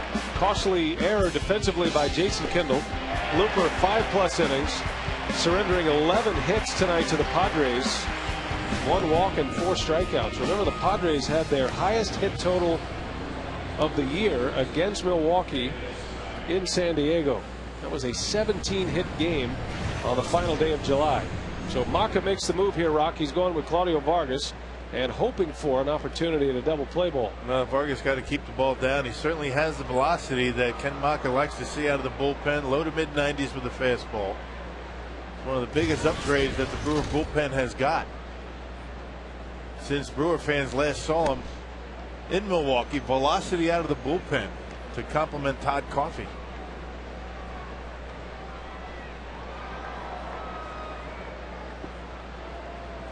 The Brewers have the corner infielders in. Middle infielders are halfway. So they'll take a shot at home plate if they get a ground ball. Well, you just can't bring the infield all the way in with the bases loaded and nobody out. I mean, you're really asking for trouble if, you know, Eckstein's able to bloop one into the outfield. Not only does it score a couple of runs, but you've got problems beyond that. I'm going to try and minimize the damage at this point. That one's in the air, shallow. And it's going to be Hall who makes the catch. No tag by Blanco, a slow runner at third base. So a third of the way home for Claudio Vargas. That's a big out to get. Now 1 gone, and now the middle infielders can back up, and you can take a chance at a ground ball double play. Yeah, it's going to be Mitch Stetter to face Adrian Gonzalez. You can tell how important this game is to Ken Maka. Very early to do a pitcher-batter matchup type situation. Wow. So Maka goes to his lone lefty in the 6th inning to face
food stores and receive one J.J. Hardy Fathead collectible for free.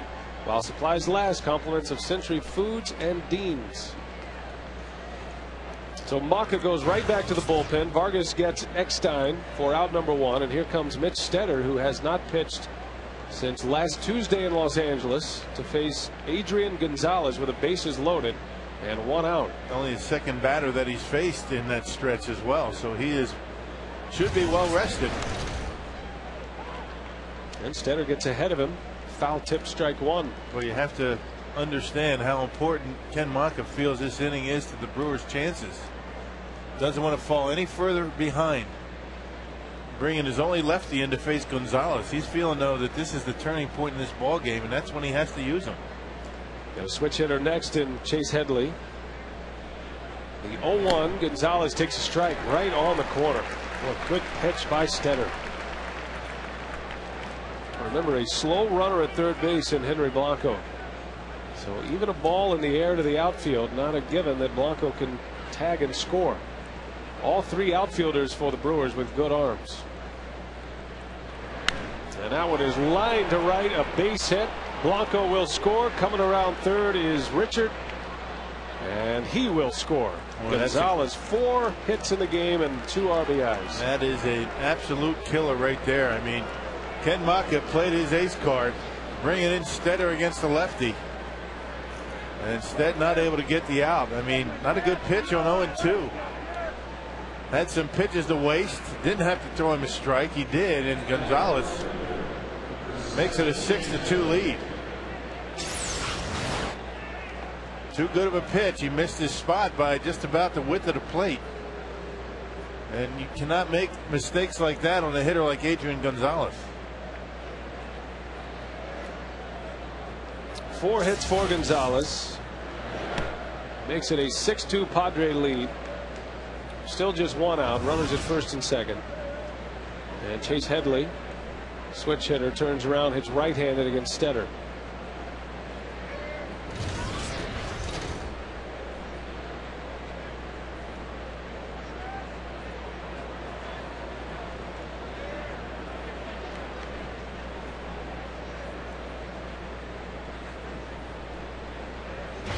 Well, another rough night at the ballpark for the Brewers, at least to this point. And that one is ripped, and it gets by Casey McGee. Cabrera will score, and Gonzalez will end up at third. That's going to be a double for Headley. It looked like McGee had a play on it. He did. It looked like he had it in his glove. It looked as though after the ball got by him, he looked at his glove saying, how did I not catch that baseball? Boy, that was a bullet right at him. It looked as though he had it in the glove, but just missed it. What else can happen? Well, the Brewers at this point now should be out of the inning. They're not. There's still only 1 out. Check it out. Should have had it. So it's 7-2 San Diego. 4 runs are in, still just 1 out, and the runners are at second and third. And now Kuzmanov's going to be intentionally walked. And that look tells it all from the Brewers skipper.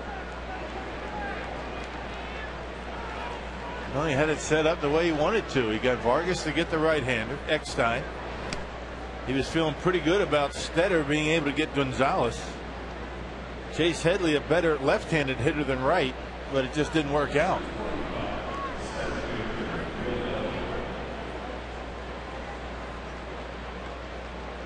Well, the Brewers again will load the bases. By the way, that will go as an error on McGee, not a double for Headley.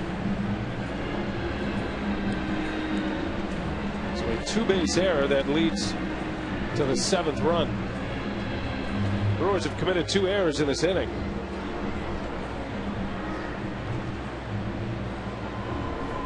So the error takes away the RBI for Chase Headley. So instead of the 3-4 hitters being 8 for 8, they're 7 for 8. Man.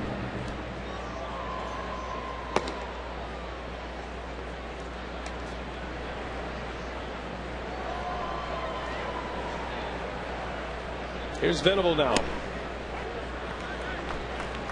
7-2 San Diego. Man, oh man.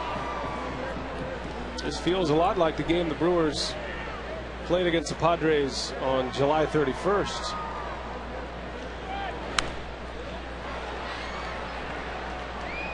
Went into that series, you're looking at the Padres had the worst team batting average, fewest runs scored in the National League. And they hung 17 hits on the Brewers. And 11 runs. Both team highs this year.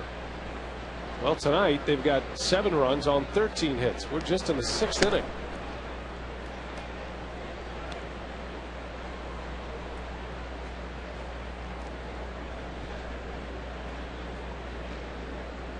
Ninth man to bat in the inning. Infield is in for the Brewers. A very quiet Miller Park. Our fans here have been waiting so long for this team to get back on track.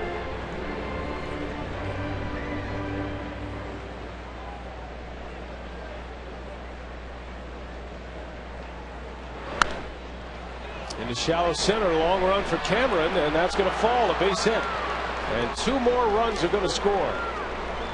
Venable drives in a pair on a little flare to center. It's 9-2. Boy. Padres have been hitting some balls awfully hard in this game, granted, but every time it seems as though they lay the bat on the ball, it finds a hole somewhere. No ground balls, little pop-ups in short outfield, and that's a good pitch by Stetter. But as we talked about, the Padres don't overswing. They don't strike out a whole lot. They put the bat on the baseball, give themselves a chance, and because of that, they've been racking up the hits.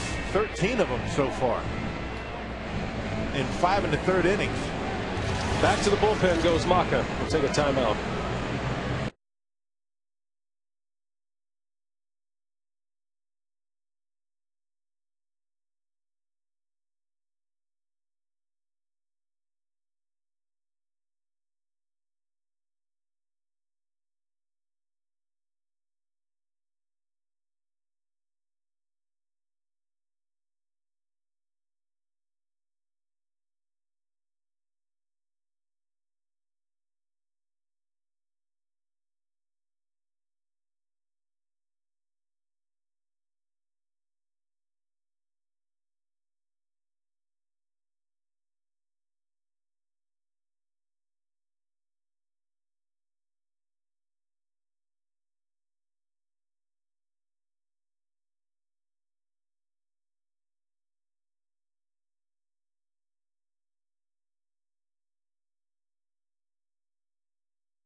It was 3-2 Padres when we started this mess.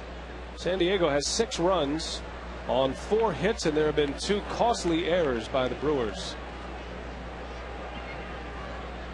6 runs in, still just 1 out. And Kyle Blanks, who led off this inning, is back up there with 2 men aboard. As the new pitcher, Mark DeFelice, 3rd pitcher used out of the bullpen in this inning, the 4th overall.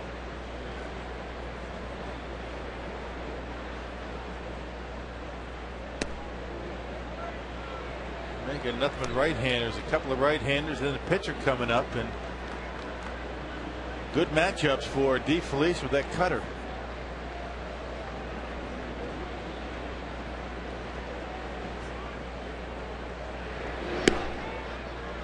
Still only 1 out. Yeah, the only out, Claudio Vargas got David Eckstein to pop up to shallow right field. That was with the bases loaded, and it gave the Brewers a chance to get out of the inning, which is why Maka went to Stetter to face Gonzalez. Gonzalez singled in a pair of runs on a 2-strike pitch. And the manager's expression has not changed from that moment.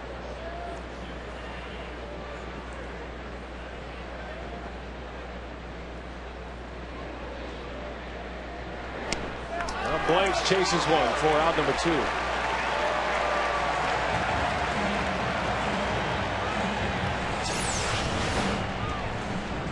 Well, cut fastball, not even close, and Blanks, a very unusual hack on it for out number 2.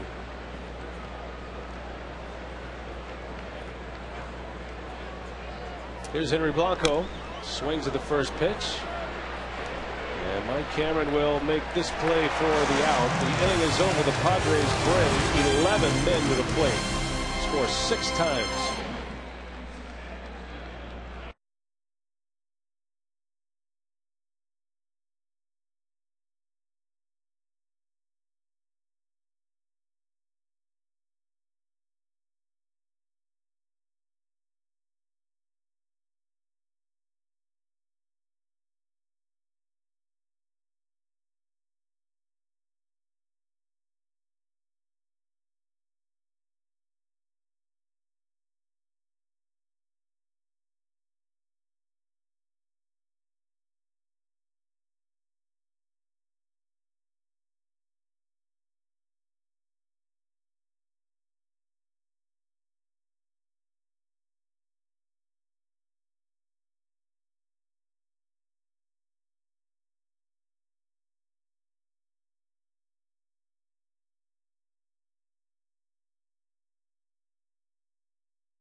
Toyota game summary, and not a pretty one tonight. Got a good start tonight. Mike Cameron hit a home run in the first inning. His 16th of the year. The Brewers had the early lead, but back comes San Diego. Venable and Henry Blanco with solo home runs in the second inning. That put the Padres back on top 2-1. Milwaukee was able to tie it in the second. San Diego went back ahead in the 5th, and then erupting in the 6th inning. Adrian Gonzalez, the big hit, drove in a pair on a single with 2 strikes. And 6 runs on 4 hits. 2 errors, 2 costly errors in the 6th inning. And the Friars lead it 9-2 as we head to the bottom of the 6th inning. And all of a sudden, Clayton Richard, who was in a 1-run game the last time he was on the mound, is enjoying his 7-run cushion here, working in his 6th inning.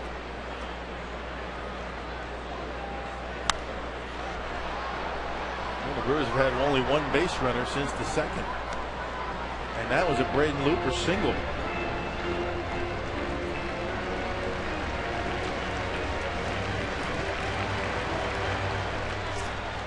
Seen way too many of those big crooked numbers in individual innings against the Brewers here lately. I mean, I haven't done the research yet, but I would venture to say there have been more big innings. I'm talking innings with 3 runs or more in the second half since the All-Star break than the Brewers had all season. Yep. 9 runs, 13 hits tonight. Looper gives up 7 of those runs. 5 of them are earned. Braun sends one deep to center field. Venable is there. It's out number 1.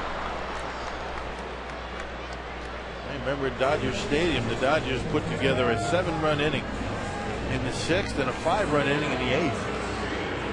The only win that they had against the Brewers in that series. So you're right. I mean, 3-run innings, 4-run innings, and it just seems as though the Brewer pitching staff, once they get in trouble, they just haven't been able to, for whatever reason, get out of jams and minimize the damage. That's the key. You're always going to get yourself into trouble, but you'd like to be able to get yourself out of big trouble, the big innings, the 3, 4, 5-run innings. And that's been a tough thing for the team lately. The kind of innings that put you in a huge hole to come back. It's one thing if you're down 4-2, 5-2, even 6-2, but 9-2 is a whole different story. You're going to have to chip away and pretty much take advantage of every opportunity. Kuzminov gives a good effort. Unable to make the play. Wait a minute, they're calling him out. That ball bounced. I thought it bounced. Maybe not. Kuzminov makes the catch, diving into the crowd. Wow. Neither umpire was very sure. Third base umpire down there, Doug Eddings, didn't look like he was very close to it. Well, it looked like he had it. Good play. And a good call. That ball's in his glove. Glove, ball, everything disappears for a second, but it's in the glove.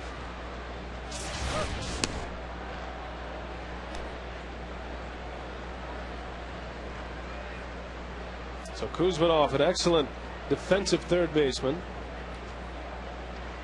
makes a nice catch on fielder for out number 2.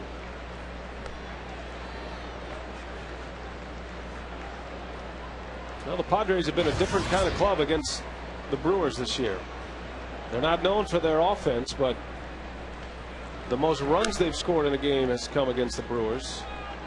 The most runs in an inning against Milwaukee, a 6-run inning, which they did in the 6th. The most hits in a game and the most hits in an inning.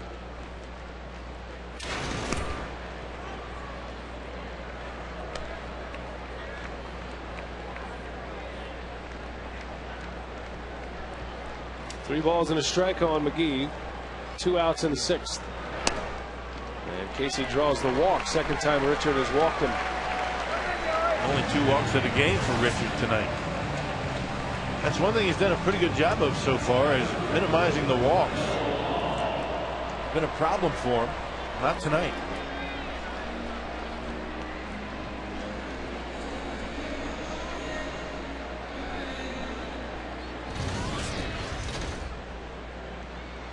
Here's Bill Hall, 0 for 2 tonight. We'll see if the Brewers can start chipping away here. Got a long way to go.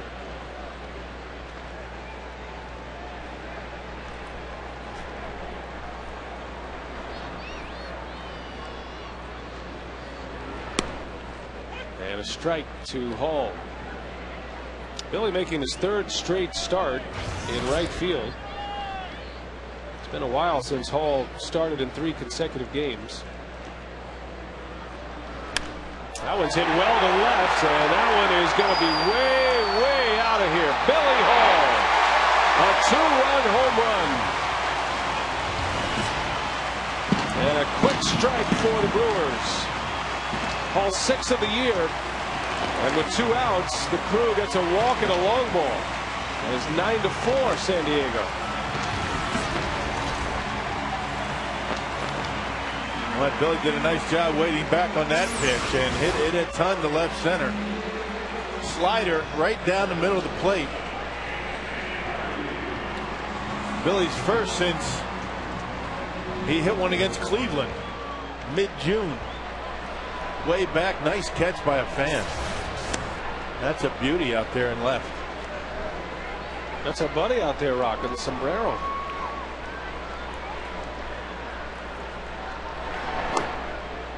Hardy takes a strike.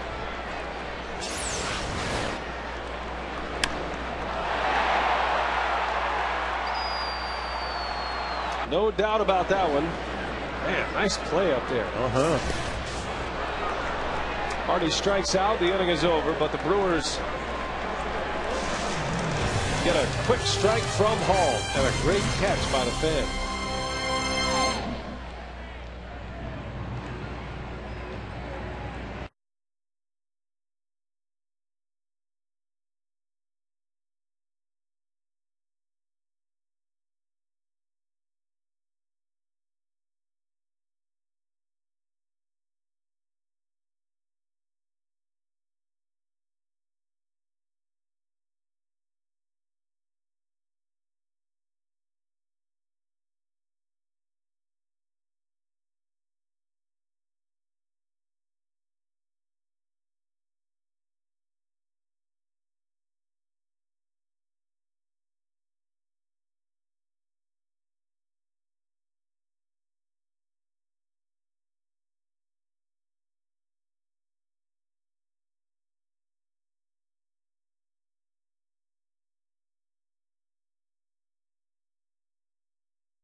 presented by Triple Hop Brewed Miller Lite.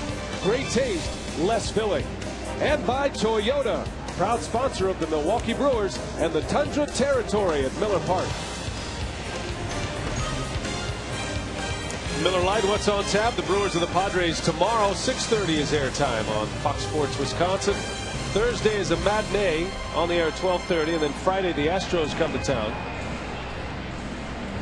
First of a 3-game series, not going the way of the Brewer so far. Billy Hall with a 2-run homer with 2 outs, however.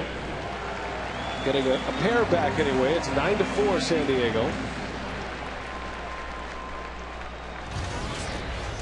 And here comes Tony Gwynn. Tony Gwynn pinch hitting. The former Brewer in his return to Miller Park in a Padre uniform. Clayton Richard is done for the night. 6 innings, 4 runs, and in line for his 2nd win in the National League. Another good performance by Richard, his 3rd against the Brewers this year.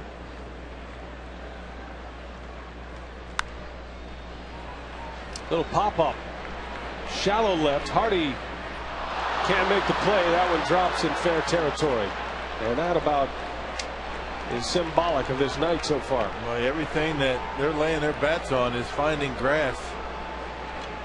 Boy, that was a crazy looking play out there. That was a tough play for JJ. Ronnie came in on it. He ran hard, but kind of peeled off. JJ's looking for Ryan. Ryan not even in the picture. It'll go down as a double. You see where Ryan is. He's not even close to the baseball. He kind of peeled off, got out of JJ's way.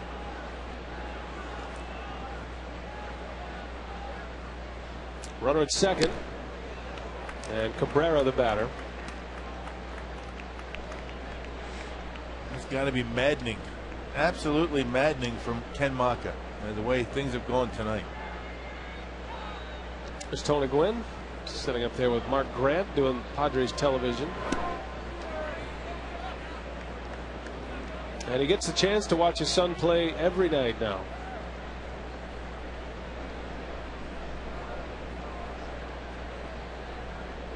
Tony's done a nice job in San Diego. Not in the starting lineup tonight. He got a bunch of hits, very productive against the Brewers when the team was out in San Diego. Somewhat surprised that he wasn't in the starting lineup today. How much fun can you have on the road when your dad's on the trips with you? That's a good point. I mean, think about it.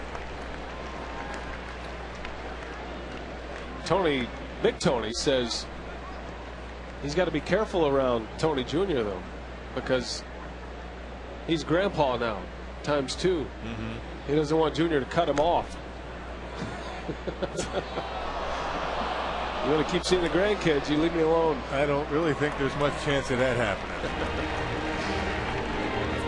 You know, you'd think there'd be a lot of pressure with Tony Gwynn Jr. playing in San Diego and a place, well, he is Mr. Padre after all. But Tony says just the opposite. He says that he's comfortable there. It's his hometown. A lot of guys don't do well in their hometown. There you go again. Look at this. That's going to fall. Gwynn around third. He'll score. And another run on the board. 10-4 Padres. A couple of flares to left and another run. One thing the Padres have done a good job of tonight for the most part is hit the baseball. They haven't struck out. Not a lot of swing and missing tonight. You put the ball in play and you have a chance. Another pitch up in the zone. And Mark DeFelice continues to scuffle against lefties.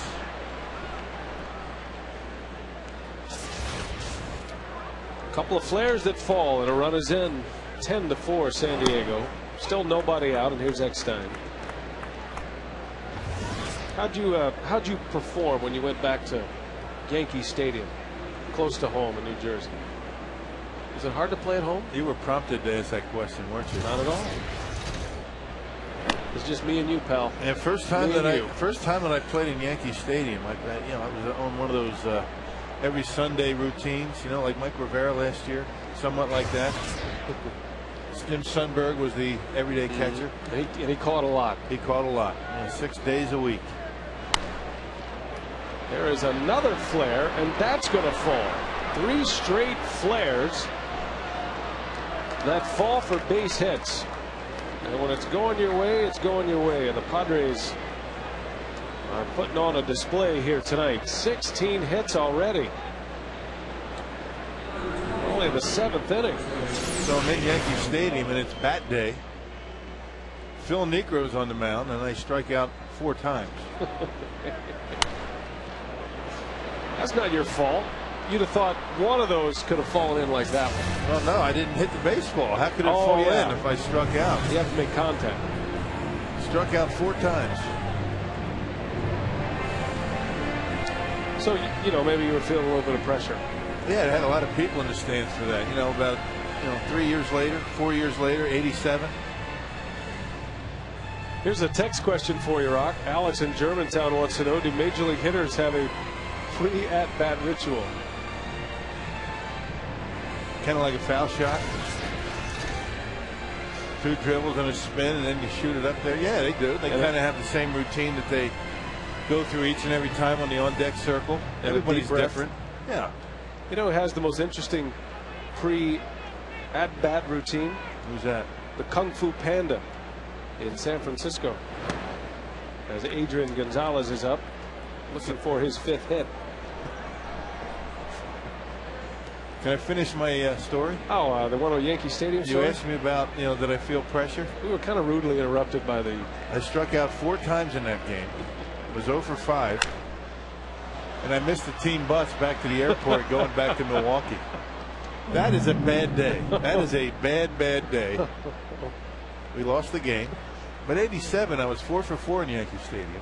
Made up for it. There was about a 10th of the number of friends and family in the ballpark. At that point, they had given up on me. For shame. 4 for 4, hit a home run to win the ball game. Nice. Who was the home run off of? Rigetti. Sweet. But yeah, I mean, you have a lot of things go on when you go back home. Entertaining friends, and they want a piece of you. They want to take you out to lunch before the ball game. You're kind of out of your routine, and sometimes before you get a grasp of all that, it becomes difficult. Well, there's base hit number 5 for the San Diego native, Adrian Gonzalez, and another run is in. 5 for 5, his first 5-hit game of his career. Gonzalez now with 3 RBIs.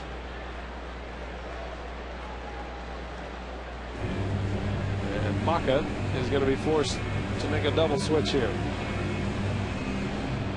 I'm getting text messages from friends, telling me that. I am too, for some reason. I've told this story on the air many times, but it's been a few years. Here comes Jesus Colome. He's got a big fastball. That'll be worth watching when we come back.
5 hits, first time in his career he's done that. A single, a double, a single in the 5th, had another one with 2 RBIs in the 6th, and then he drove in a run with a single just a moment ago. 5 for 5 with 3 runs batted in. And the Padres have 11 runs on 17 hits. They have matched their season total for hits, their highest output. That came against the Brewers on the 31st of July.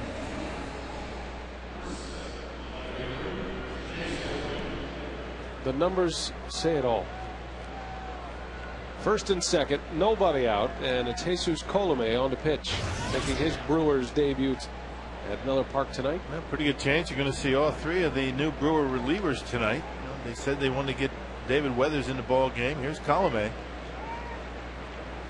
Pitching in and gave up a couple of hits of scoreless baseball back in Houston. Maka made a double switch. Council's in the game at short. And he'll be hitting second next inning. We are only in the 7th inning. 11-4 San Diego.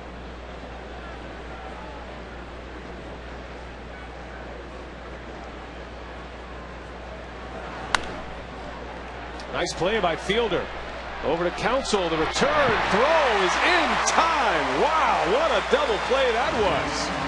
Well done, Prince. Picking a short hop and making a good throw over to Council, who just came into the ball game, and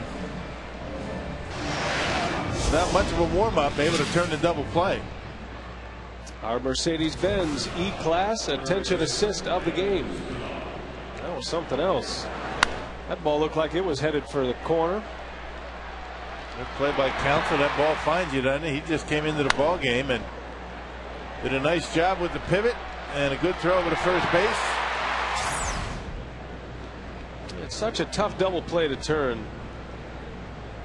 The only double play that's more difficult is the 3-6-1 double play with the pitcher coming over to cover the bag. But for a first baseman to get off a good throw and then retreat to the bag, you know, your instincts tell you to get to the bag a little quicker than you're supposed to, and that's when you usually see balls end up in left field. Well, particularly right-handed throwing first baseman, a little bit tougher to throw. That ball a little bit to the outfield side of second base, but Craig's still able to make the play.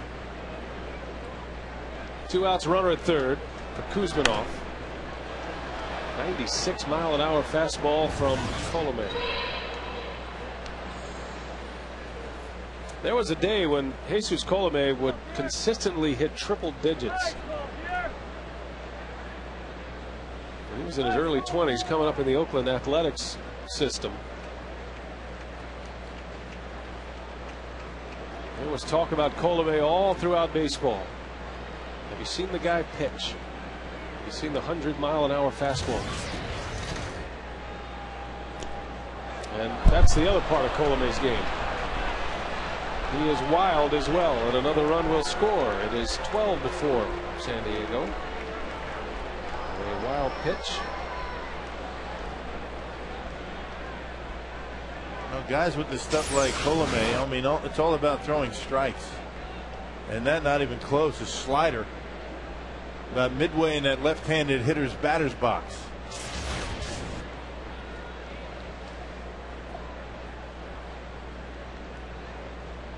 I don't think he's blinked. There's one. Just a helpless feeling for a manager. That one's in the gap in left center. The inning continues. Kuzminoff with his second hit. He's been on base 4 times. Hit number 18, a new season high for the San Diego Padres.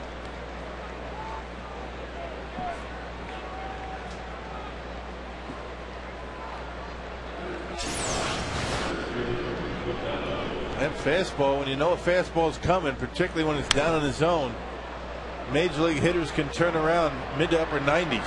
When they know it's coming, it doesn't really matter. Got to be able to throw that breaking ball for a strike to just put that little doubt in their minds.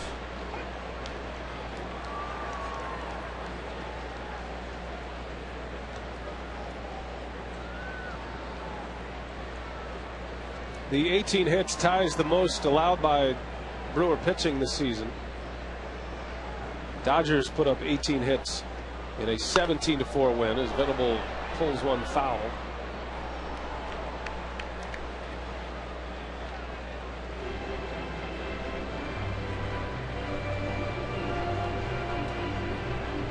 You can tell Venable's had that bat for a while.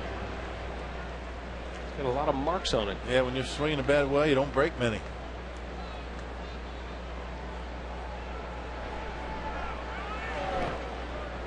Good block by Kendall. Look at a split-fingered fastball. That's one way to tell if a guy's having a good run. Catcher will look at that bat and say, man, this guy's probably swinging the bat pretty well. Got all these marks on the barrel of his bat. When you're not swinging it well, you end up breaking them faster than you can get the marks on them.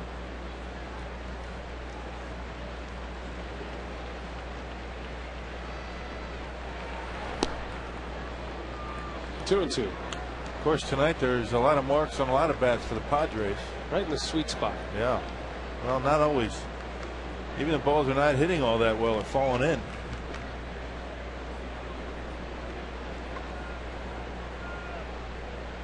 A head hanging kind of night so far. Padres have scored 10 runs in the last 3 innings.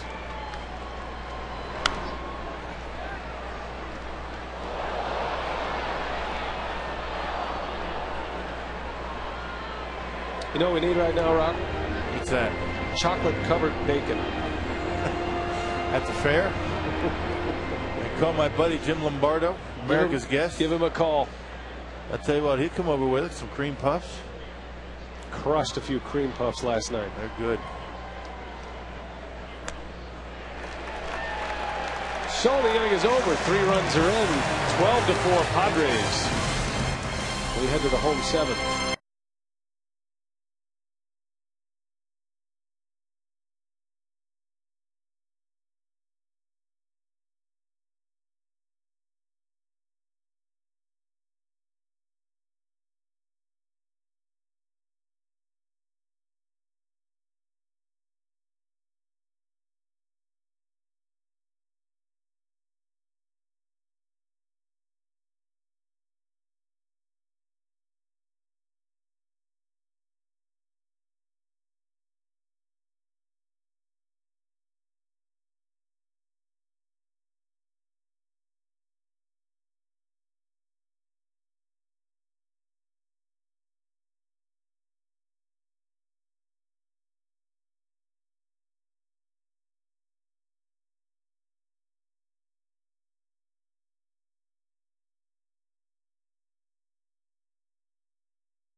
He was talking about Billy Hall's adjustments in the batter's box with his batting stance. Hit a home run in the last half inning for the Milwaukee Brewers. Well, what have you picked up on his stance? Well, at a couple of his at-bats, what I really liked was how he stayed back, got his foot down on time, but had the short down through the ball stroke right here.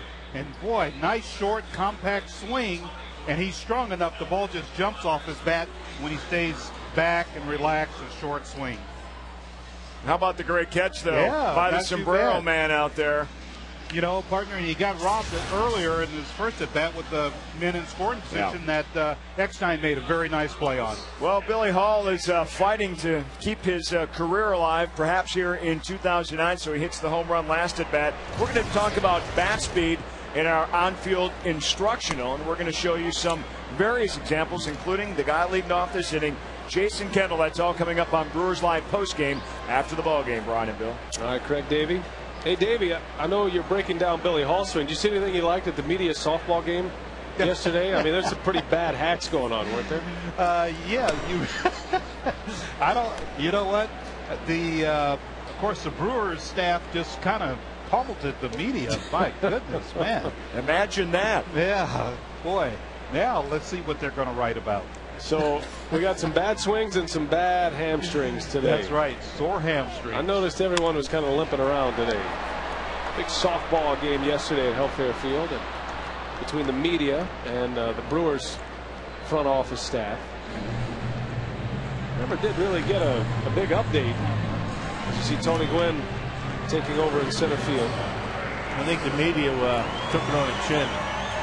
How many hits did you have, Rock? I didn't go.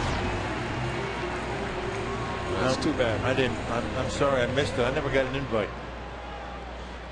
Yeah, me neither. Greg Burke is on the pitch. Clayton Richard goes 6 innings, 6 hits, 4 runs, a couple of walks and 3 strikeouts.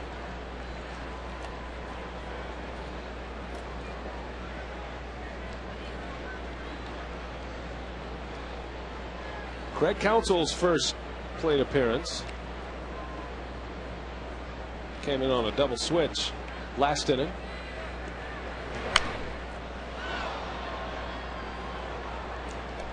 It's been quite a season for Counsell. A rejuvenation of sorts. 38 years of age. He's batting .292. He's been fun to watch all season.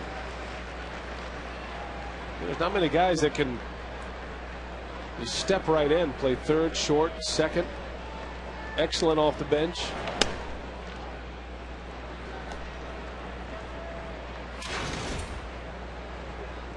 Ken Maka talking about his versatility, and he thinks Counsell is going to be a good manager one day if he decides to go that route. Yeah. Says he's always, thinking along with the manager. He sits close to the skipper on the bench, and Maka said he seems like he's always ready to go. As soon as I call his name, he knows exactly what I need, and he shouts for Counsell, and Counsell's right behind him.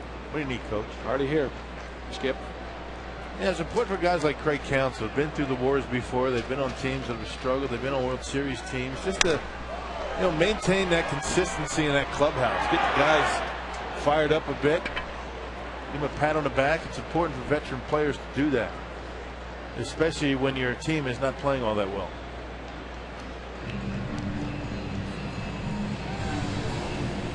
Maka calls him Kants. That Kants. That Western Pennsylvania dialect. He's on top of it.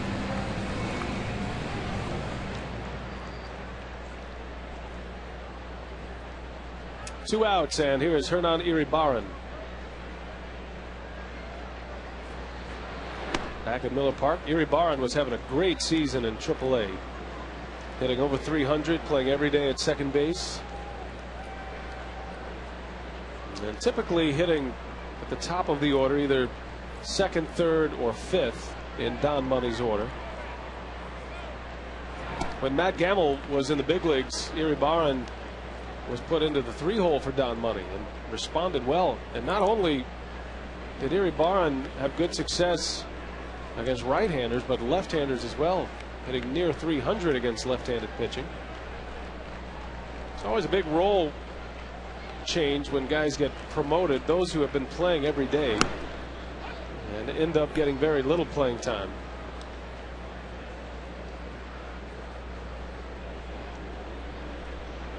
Iribarren's first major league hit came last year at Shea Stadium against the New York Mets.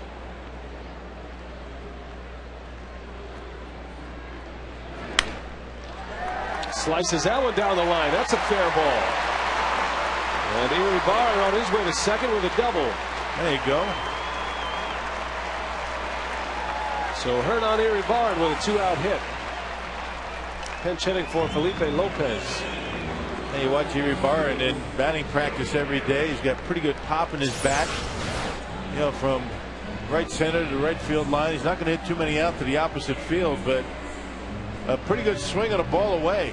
Able to go down and through.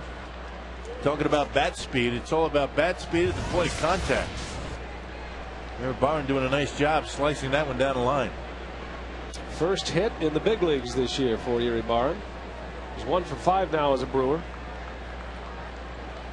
And as Jody Garrett pinch hitting for Mike Cameron. This is starting to have a spring training kind of feel. But the reserves, but not too many to draw from. not as many, right? That'll change in about 3 weeks. Yeah, we only got 2 guys left, Catalanato and Mike Rivera. September call-ups. September 1st, you'll see a number of players coming up from the minor leagues, including Alcides Escobar. I think everybody's excited to see Escobar play a little bit. Escobar, Gamble back.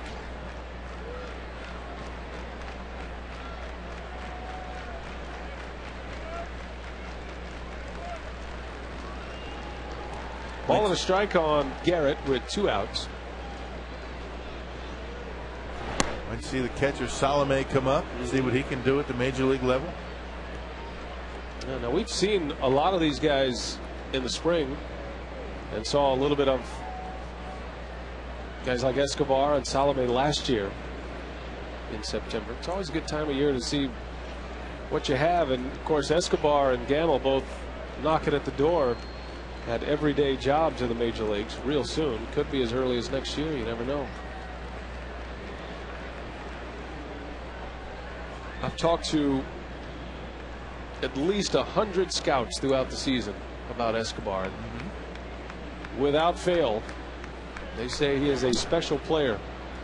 You know, when we've seen him in spring training, he's coming off a winter ball season. He's usually fairly ready to go. You know, he's game ready. Yeah, he's ahead of most guys that are in spring training. So it's hard to tell in the spring, but yeah, most guys in spring training are just starting to get loose, starting to get acclimated again, and Escobar right mid-season form. As are a lot of the guys that play down in Latin America in the wintertime, not just the Latin players, but some of the guys from the U.S. here that go over to hone their skills, maybe learn a new position, work on something. A lot of guys go to winter ball. Baseball hotbed for sure. I'm going down to the Dominican this winter. I'm going to head down there. And what are you working on? Late October. Working on my curveball. And no, we're going to go down there. I may do some writing down there, but mostly I'm just going to go down and check out some of the baseball, some of the academies. Do some what? Writing? Yeah, I may write. The book? Write about it. A book? Yeah, send it back on the blog. Oh. By the way, your fantasy camp blog was outstanding. Very well received on the House of Blogs at Brewers.com. Thank you. Spent a lot of time on it.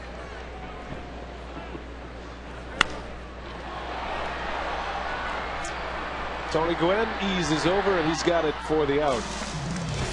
Inning over. We head to the 8th.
Complex in Phoenix, spring training home of the Brewers. You get round-trip airfare.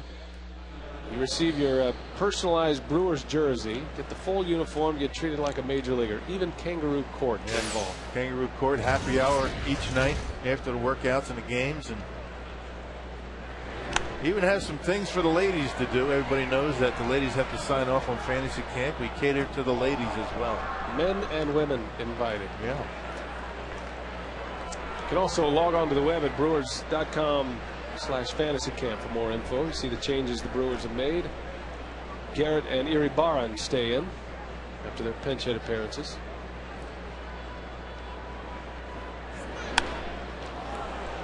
Blank sends one deep to left. That is off the wall.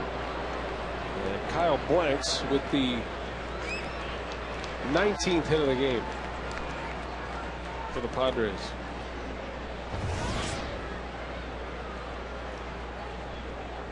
And that is the most hits allowed by Brewer pitching all season. You talk about a fastball right down the middle, and Kyle Blanks, a big, strong Blanks, able to hit it off the wall and left. Well, it's been raining base hits tonight. My goodness. 12 runs, 19 hits. Here is Henry Blanco. I read a great story today on MLB.com from Michael Urban. Have you read this? It's this philosophy that Nolan Ryan and the Rangers have adopted. I agree with it. Talking about pitchers and how to build up arm strength to eliminate injury. So this program, Dan Herron's involved and Barry Zito's been involved in this program. But they talk about long tossing instead of going out and throwing the baseball a specific number of throws or minutes. Remember when Barry Zito was here and how far he was throwing a pole to pole? Yeah. You stretch it out as far as your arm will let it go. Right. And then home plate seems real close. Well, and then it opens up your arm. The whole idea behind it's a great story. Circulation. It's circulation, but it's the arm is a muscle and it's ready to work and it wants to work, and you can actually raise the ceiling on your arm and your arm strength and your endurance of your arm by doing that. It's a little bit controversial. There's some pitching coaches who don't feel like you should throw less between starts. That seems like a long way, though, as far when Barry Zito was doing. I mean, long toss has been something that's been going on for eons in baseball. Right. I mean, everybody does it. You stretch out. Even pitchers, before they, some of them anyway, before they warm up in the bullpen for a start, will do some long tossing.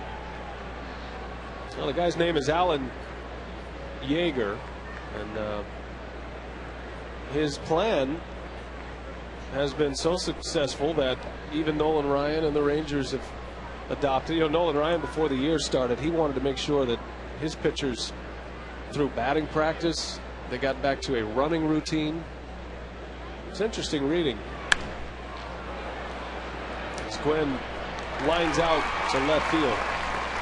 Yeah, very rarely. I mean, if ever, do you see during batting practice the pitchers running the way they used to do. I mean, they do their running. They do some type of cardiovascular, but they don't do it as a group so much anymore. I mean, they'll run the stairs early on. They'll do their running on their own. Maybe run out in the parking lots before the ball game. Back in the old days, when I played, it wasn't so much the old days, but I mean, there would be a certain time after batting practice started that all the pitchers would get down the line in right or left, and they'd do some running. They'd run up to the center field warning track and back, and sometimes a coach would lead them with a baseball to make it fun a little bit, but you don't see a lot of that anymore. Leg strength, endurance, and Alan Yeager, his whole point is, like a marathon runner, when you first start running, if you put your cap on, say 2 miles, then that's your cap. You're only going to be able to go 2 miles, and you may become very fast at going 2 miles, but if you train and you work hard at it and you keep the process going, then you can get up to a 26-mile marathon. Your body can adapt. Muscles are ready to work. I really don't see that really being incorporated by many clubs. I mean, that's a big risk that you're taking with some big bonus babies, and these guys you have a lot of money invested in. I mean, you're having them out there throwing batting practice. I mean, I remember the Texas Rangers back in the 80s. I mean, Tom House, they were the team that started throwing the football around. And it's interesting, all those things that, you know, the Texas Rangers tried, but historically they've always had very poor pitching staffs. Maybe they're just trying to, you know, shake it up a little bit because of the heat or whatever. That's what the Brewers bullpen does. We saw David Weathers kind of adapting to the bullpen routine earlier today. They throw the football around, get some work. Well, they have a guy throwing it to them to make running fun. I mean, that's what it's all about. I mean, trying to, you know, take away of the monotony of, you know, running back and forth pole to pole. Make it fun somehow. Well, that caught a piece of Colomé. The 20th hit of the game, drives in a run. And we'll see if Colomé is going to be able to continue here. That one got a good piece of him. Looked like he hit him on the right hand. Yeah. Somewhere on the arm, the hand, who knows? Cabrera has his second hit.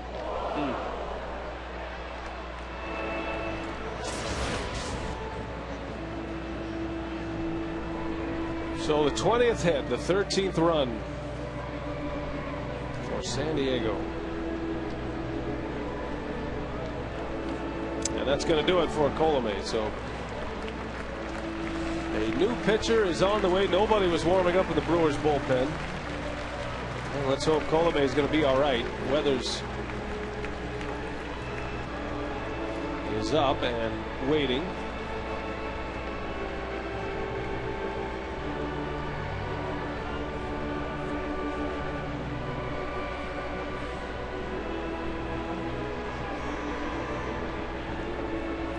Well, this night just got a little bit worse. So, new pitcher.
Cincinnati the last 5 seasons.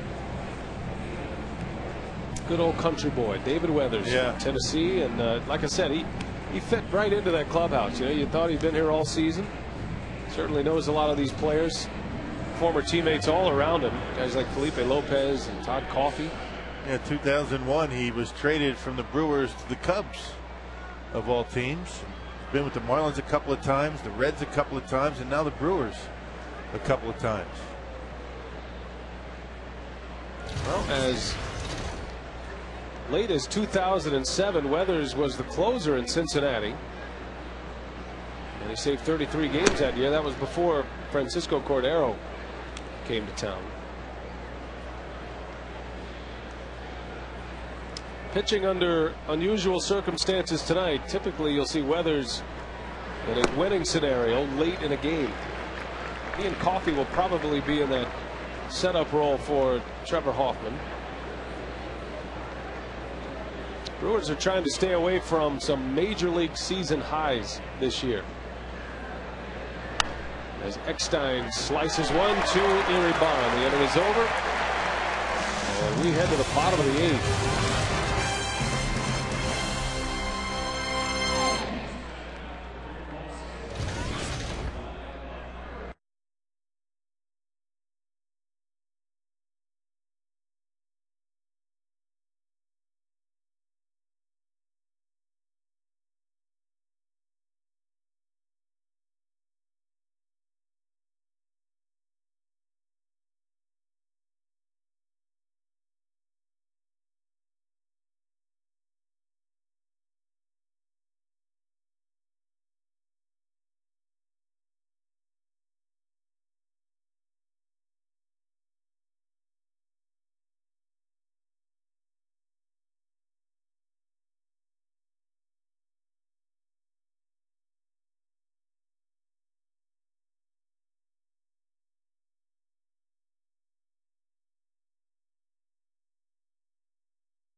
Well, Clayton Richard tonight on his game. He's making a bid at his 2nd win. He left with 6 innings, 4 runs allowed, 6 hits, making his 3rd appearance against the Brewers in 2 months.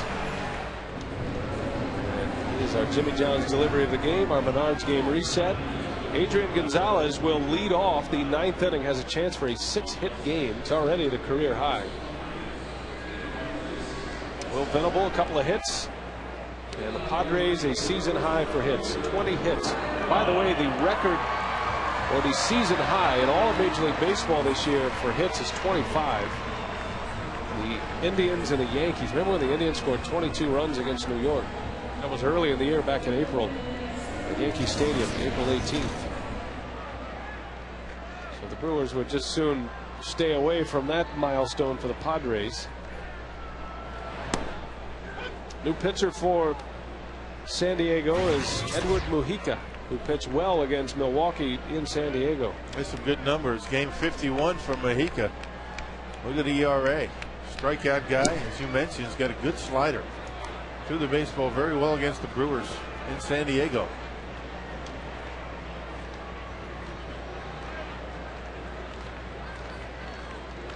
Mujica had a career high for innings pitched against the Brewers. Glad you've stayed up late with us. It has not been the Brewers' night tonight. 13-4. San Diego leads it on 20 hits, the most allowed by a Brewer pitching staff this year.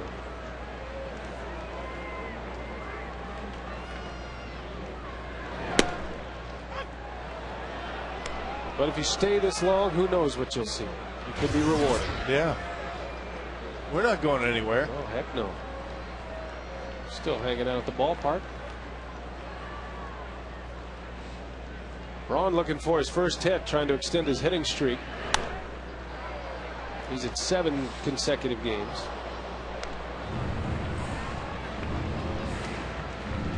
Tomorrow the Brewers will match up with the Padres for game 2 of this series. Carlos Villanueva will start against Kevin Correa. And then Manny Parra gets the call on Thursday. That'll be an afternoon game. Braun strikes out, 1 gone in the 8th. Where's that slider we were talking about from Mojica? That fastball about 93, and that slider in the upper 80s. And look at the movement, late, quick, able to get Brawny.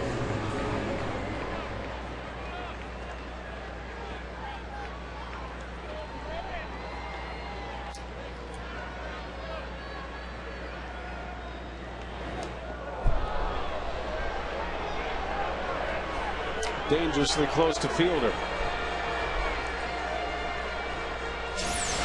Fielder knows more than he wants to know about nearly getting drilled in a blowout game. That was a breaking ball from Mojica. It just got away.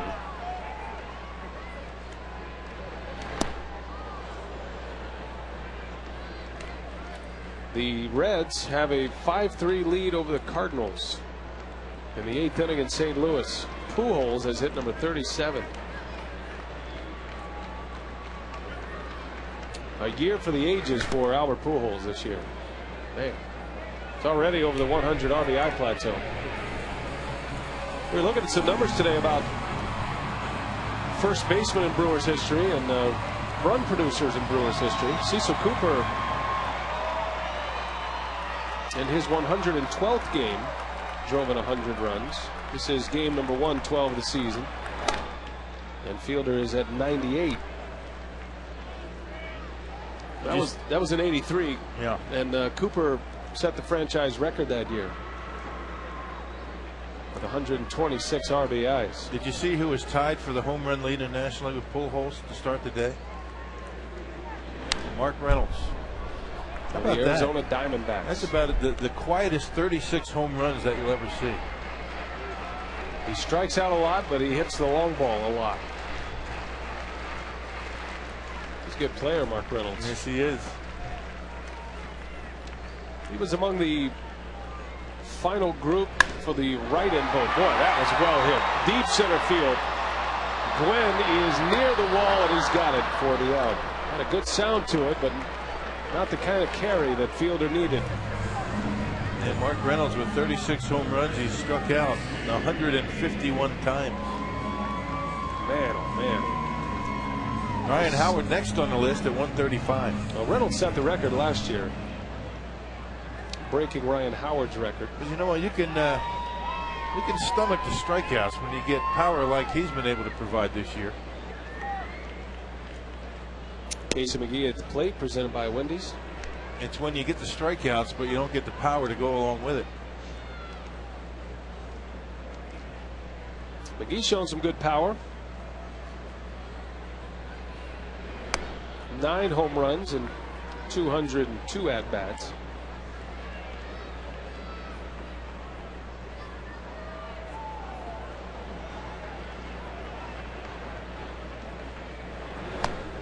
Casey McGee is the National League rookie leader in batting average. He's 3rd in home runs.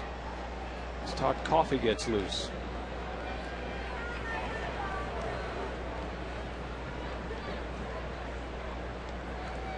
I see the Astros and the Marlins are in extra innings.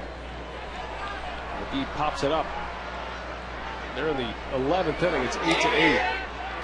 Inning is over. Adrian Gonzalez making a bid at his 6th hit. That would tie a Padre record. He leads off when we come back.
Question going on throughout the week. We'll wrap it up Sunday at the end of this homestand.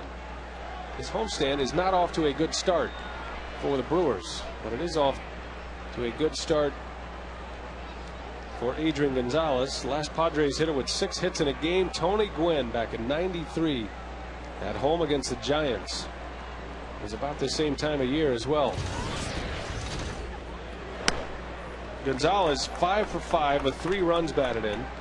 He's a home run away from his 3rd consecutive 30 home run season.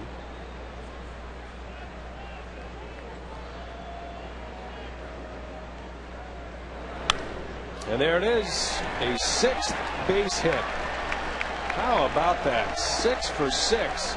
Adrian Gonzalez. It just can't be that easy. I mean, it started with a base hit to right, second time up, a double to center. And using the whole field all night long. A couple of base hits, one to center, one to right. One to right in the 6th inning, drove in a couple of runs. Going to right field again, and 6th base hit back through the middle on the shift. And Tony Gwynn has company. The Padres club record for hits in a game, 6. Hadn't been done since 1993.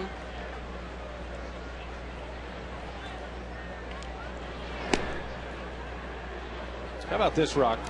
Here we are on the 11th of August.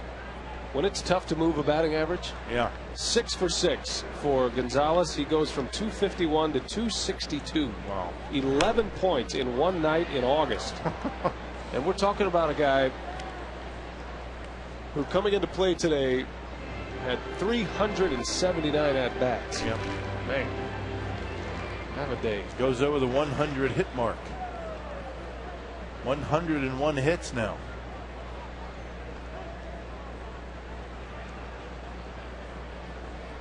Well, it's been that kind of night. Well, you know the old adage, let them get them all out of their system tonight. True that. Headley hammers one foul. Weather's going to try to finish it out here. 13-4 is the score. Gonzalez has 6 of the 21 Padre hits. And with every hit, it's a new season high for San Diego.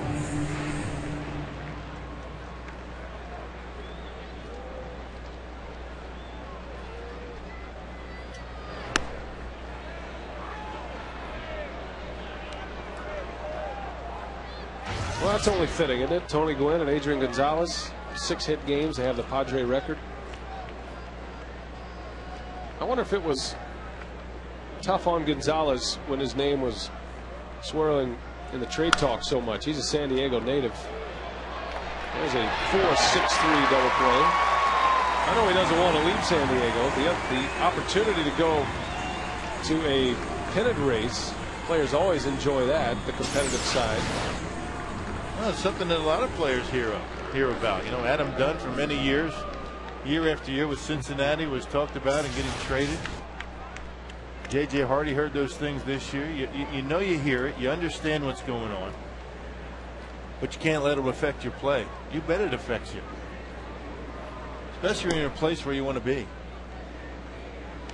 Playing at home, but the other side of that is if he gets traded, he's going to go to a team that might go to the postseason and might get to the World Series. And that's where your reputation is really made. Right, and that's what you want. I mean, if you have to leave home to do that, so be it.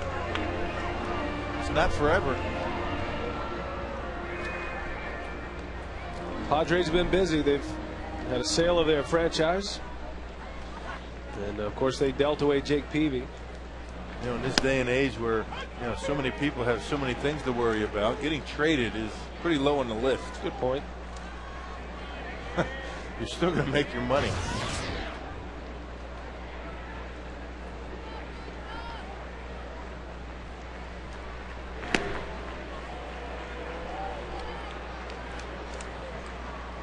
Two outs in the 9th. An ugly night at the ballpark for the Brewers.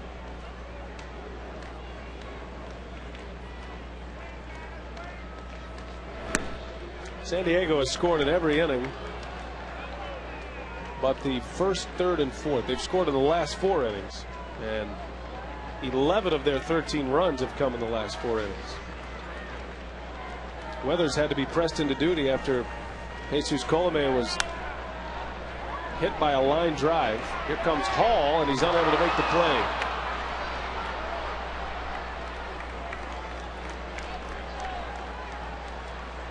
.22 hits.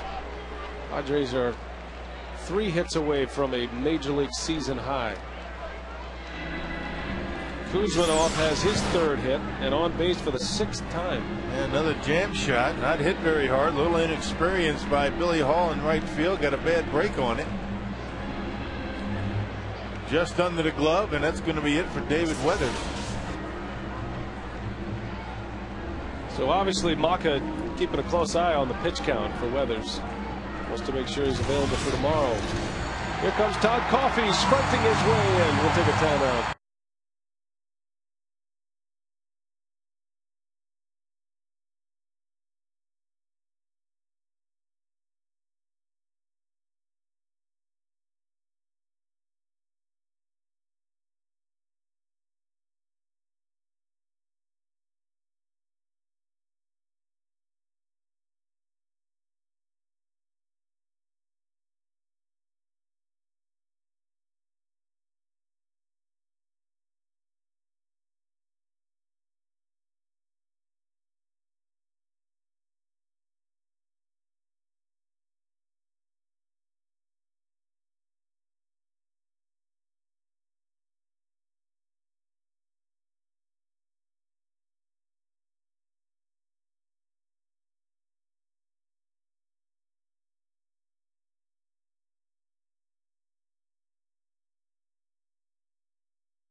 Jesus Colome had to leave this game with an injury, a contusion to the right little finger.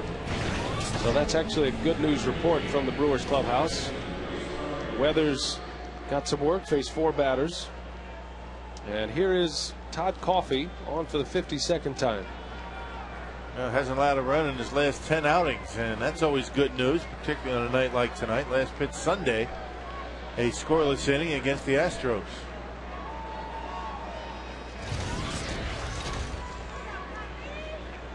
The 7th pitcher used tonight, as Luis Rodriguez will hit.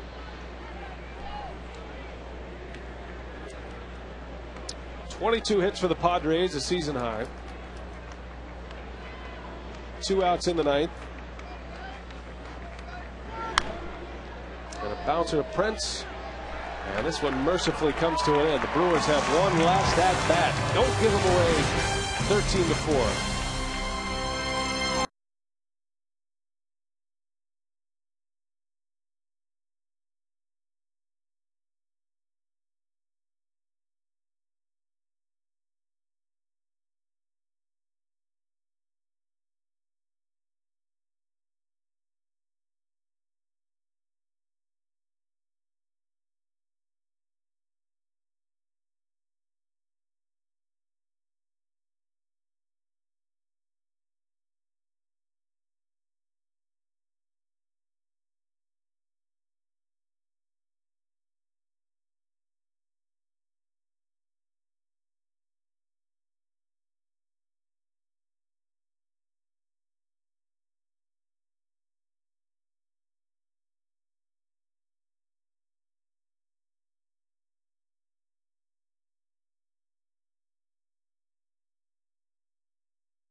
all San Diego tonight. We head to the bottom of the ninth.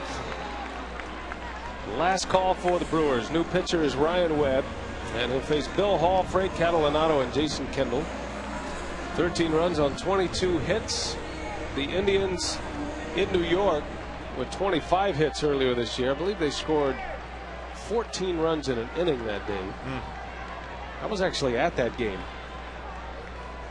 believe it or not. Is that the game after Shea Stadium, or I should say the Mets game? Yeah, Santana beat the Brewers that day, and it was such a quick game. Right. But that's not the reason why you went. I had not seen the new Yankee Stadium, so I wanted to go check it out. That wasn't the reason either. Yeah, that was the reason. It was the only place you can get a $10 meal in New York. That's a good point. I hadn't thought about it that way, but I think deep down in the depths, that was the reason why. Yeah, I mean, you really got a good deal. It was a nice meal there at Yankee Stadium. Delicious.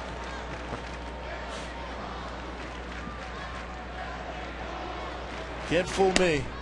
So we show up at Yankee Stadium that day. We took a cab over from Citi Field in New York. Who's we? Brian Mikulajic was with me. He's always up for $10 meal. $10 meals. And the Indians were in the middle of a 14-run inning. So a little history at the new Yankee Stadium. Then we took the subway back. Took the 7 train back to Grand Central. That was a blowout for the Indians. How about the Yankees and the way they've turned it around? Yeah. It's been quite a story. Playing some good baseball. They took apart the Red Sox last week, over the weekend. Swept them in a 4-game series. Yeah. The Yankees are 5.5 up on the Red Sox right now. Boy, that sweep by the Yankees over Boston opened up a whole bunch of teams for that wild card. Brought a lot of teams back in it. That's how fast it can change. Right.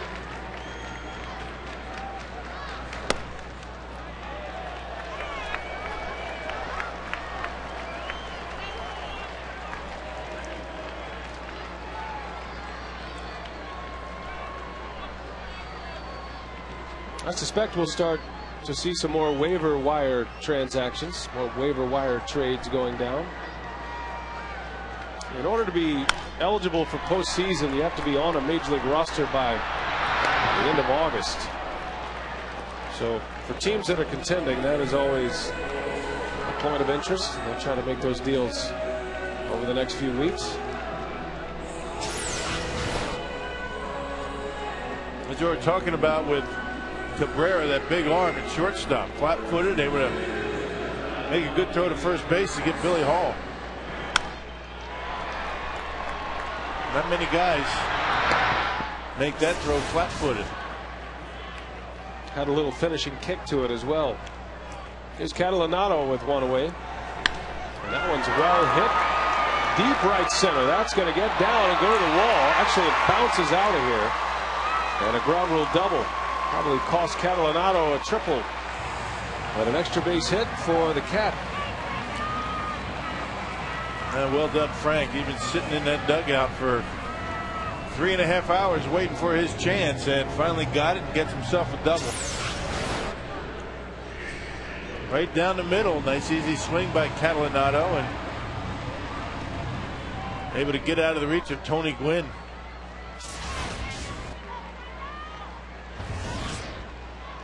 Here's Kendall.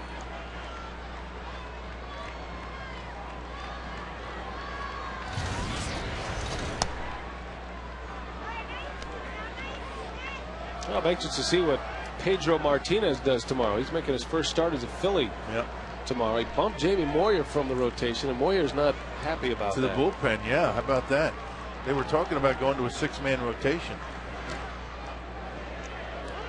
But the ageless one, Moyer, the left-hander, in the Philly pen. Moyer said he was disappointed in the decision and does not think it's warranted, so we'll see where that ends up.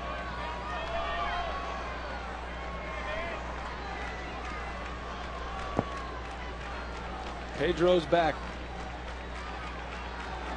That surprises me. I didn't think he'd make it back this year. It makes you see how he pitches. Well, I might see him here in Milwaukee. Phillies come at the end of September. That's right. It'll be a 4-game series, so a pretty good chance. See Pedro. That series with the Phillies is September 24th through the 27th. That's right before the last road trip of the year. Through Colorado and St. Louis. Of course, there's many reasons to come see the Phillies other than Pedro Martinez. True. World Series champions. You think? Yeah.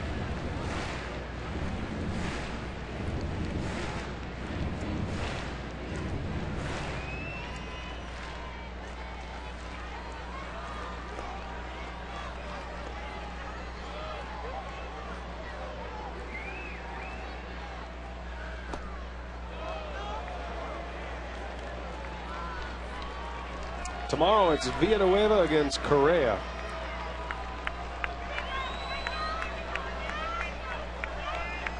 Kevin Correa of the Padres has been tough on the Brewers at times.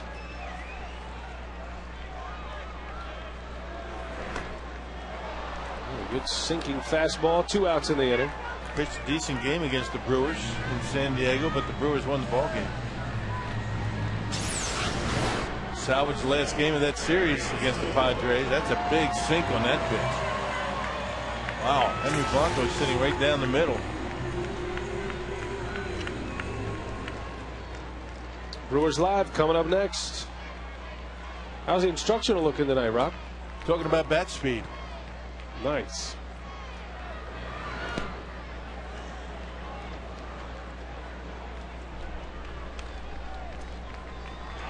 Of course, I don't know how much bat speed Davey and I are going to be able to generate, or lack of bat speed. Yeah, we can talk about maybe the way you get some bat speed, not necessarily that there's going to be much bat speed going on down in the field. But you two kind of have the key to developing bat speed. Yeah, you can teach it. You go chop wood. Yeah, that'll help your bat speed. With Mickey Mantle. There was a day when we both had decent bat speed. Absolutely. Counsell drives one into deep right center, and it's down for a hit. Counsell's going to be able to run for a while. Catalinato scores, and Counsell easily into third base with a triple. An RBI triple for Craig Counsell. That's what you love about Craig Counsell. Yep. Never gives away at bats. That's his 6th triple of the year, isn't it? He has been driving the ball pretty well this year. Another fastball right down the middle, almost identical swing that Catalinato put on his double. Down and through, got the backspin.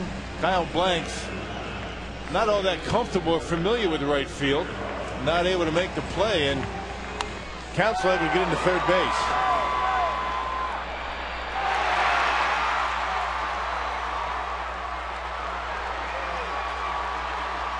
Just a winning player. Best way to describe him.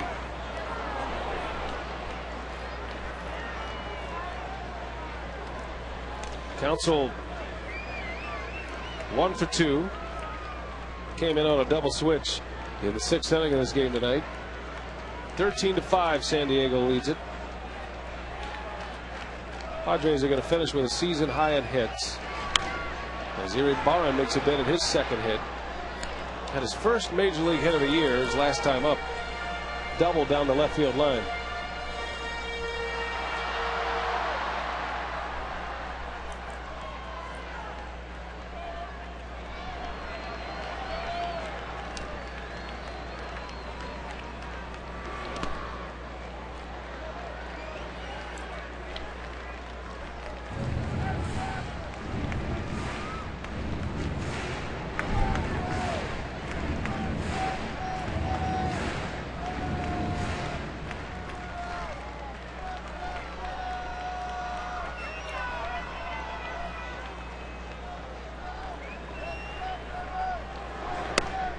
High and tight.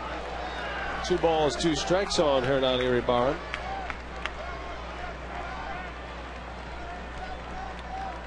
They may seem like throwaway at bats late in the game, but not for these 2 guys. Every at bat is key for them. Well, nobody should give away at bats, no matter what the score. They all count. They all go on your numbers. And you never know, one at bat late in the ball game in a game like this you might be able to find something if you're scuffling and take it into the next day. Well, that's the key, isn't it? Yeah. Dig it out of the dirt. You just keep after it, and you never know. Figure out a way to find something positive about everything. You never know. You never do know what's going to snap you out of it.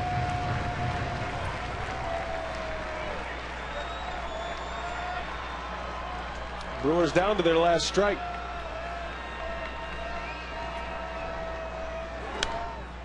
And Erie Barn hanging tough.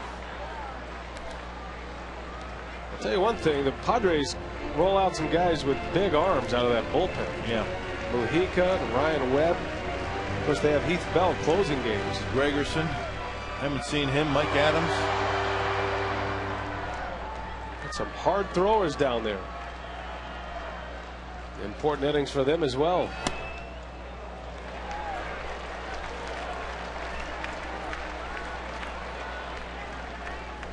How about Hernan's pre-at-bat routine? He's got a little bit of Nomar Garciaparra in him with the gloves.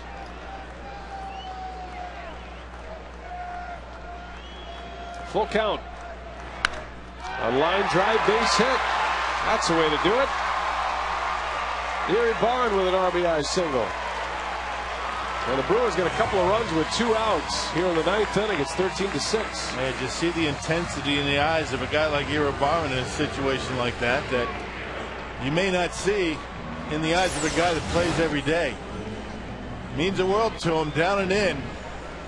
You're talking about opening those hips up and having the hands lead the barrel of the bat. That's the only way you shoot that ball up the middle, and well done by Hernan.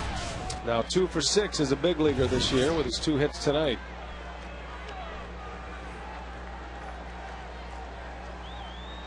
Now it's Jody Garrett, his second at bat. Erie Barn will take second base. And a base hit will bring another run in. You know, if you're a Brewer hitter right now, your thought, just keep the line moving. Make San Diego use one more pitcher. Keep them going. Rally caps are working. Garrett on a hop to Rodriguez, who takes care of him. Nice play out there. Luis Rodriguez. Ball game over, 13-6. The Padres win it, and we send it out to Craig Kashawn. Okay, Brian, thanks very much. Brewers Live post-game report.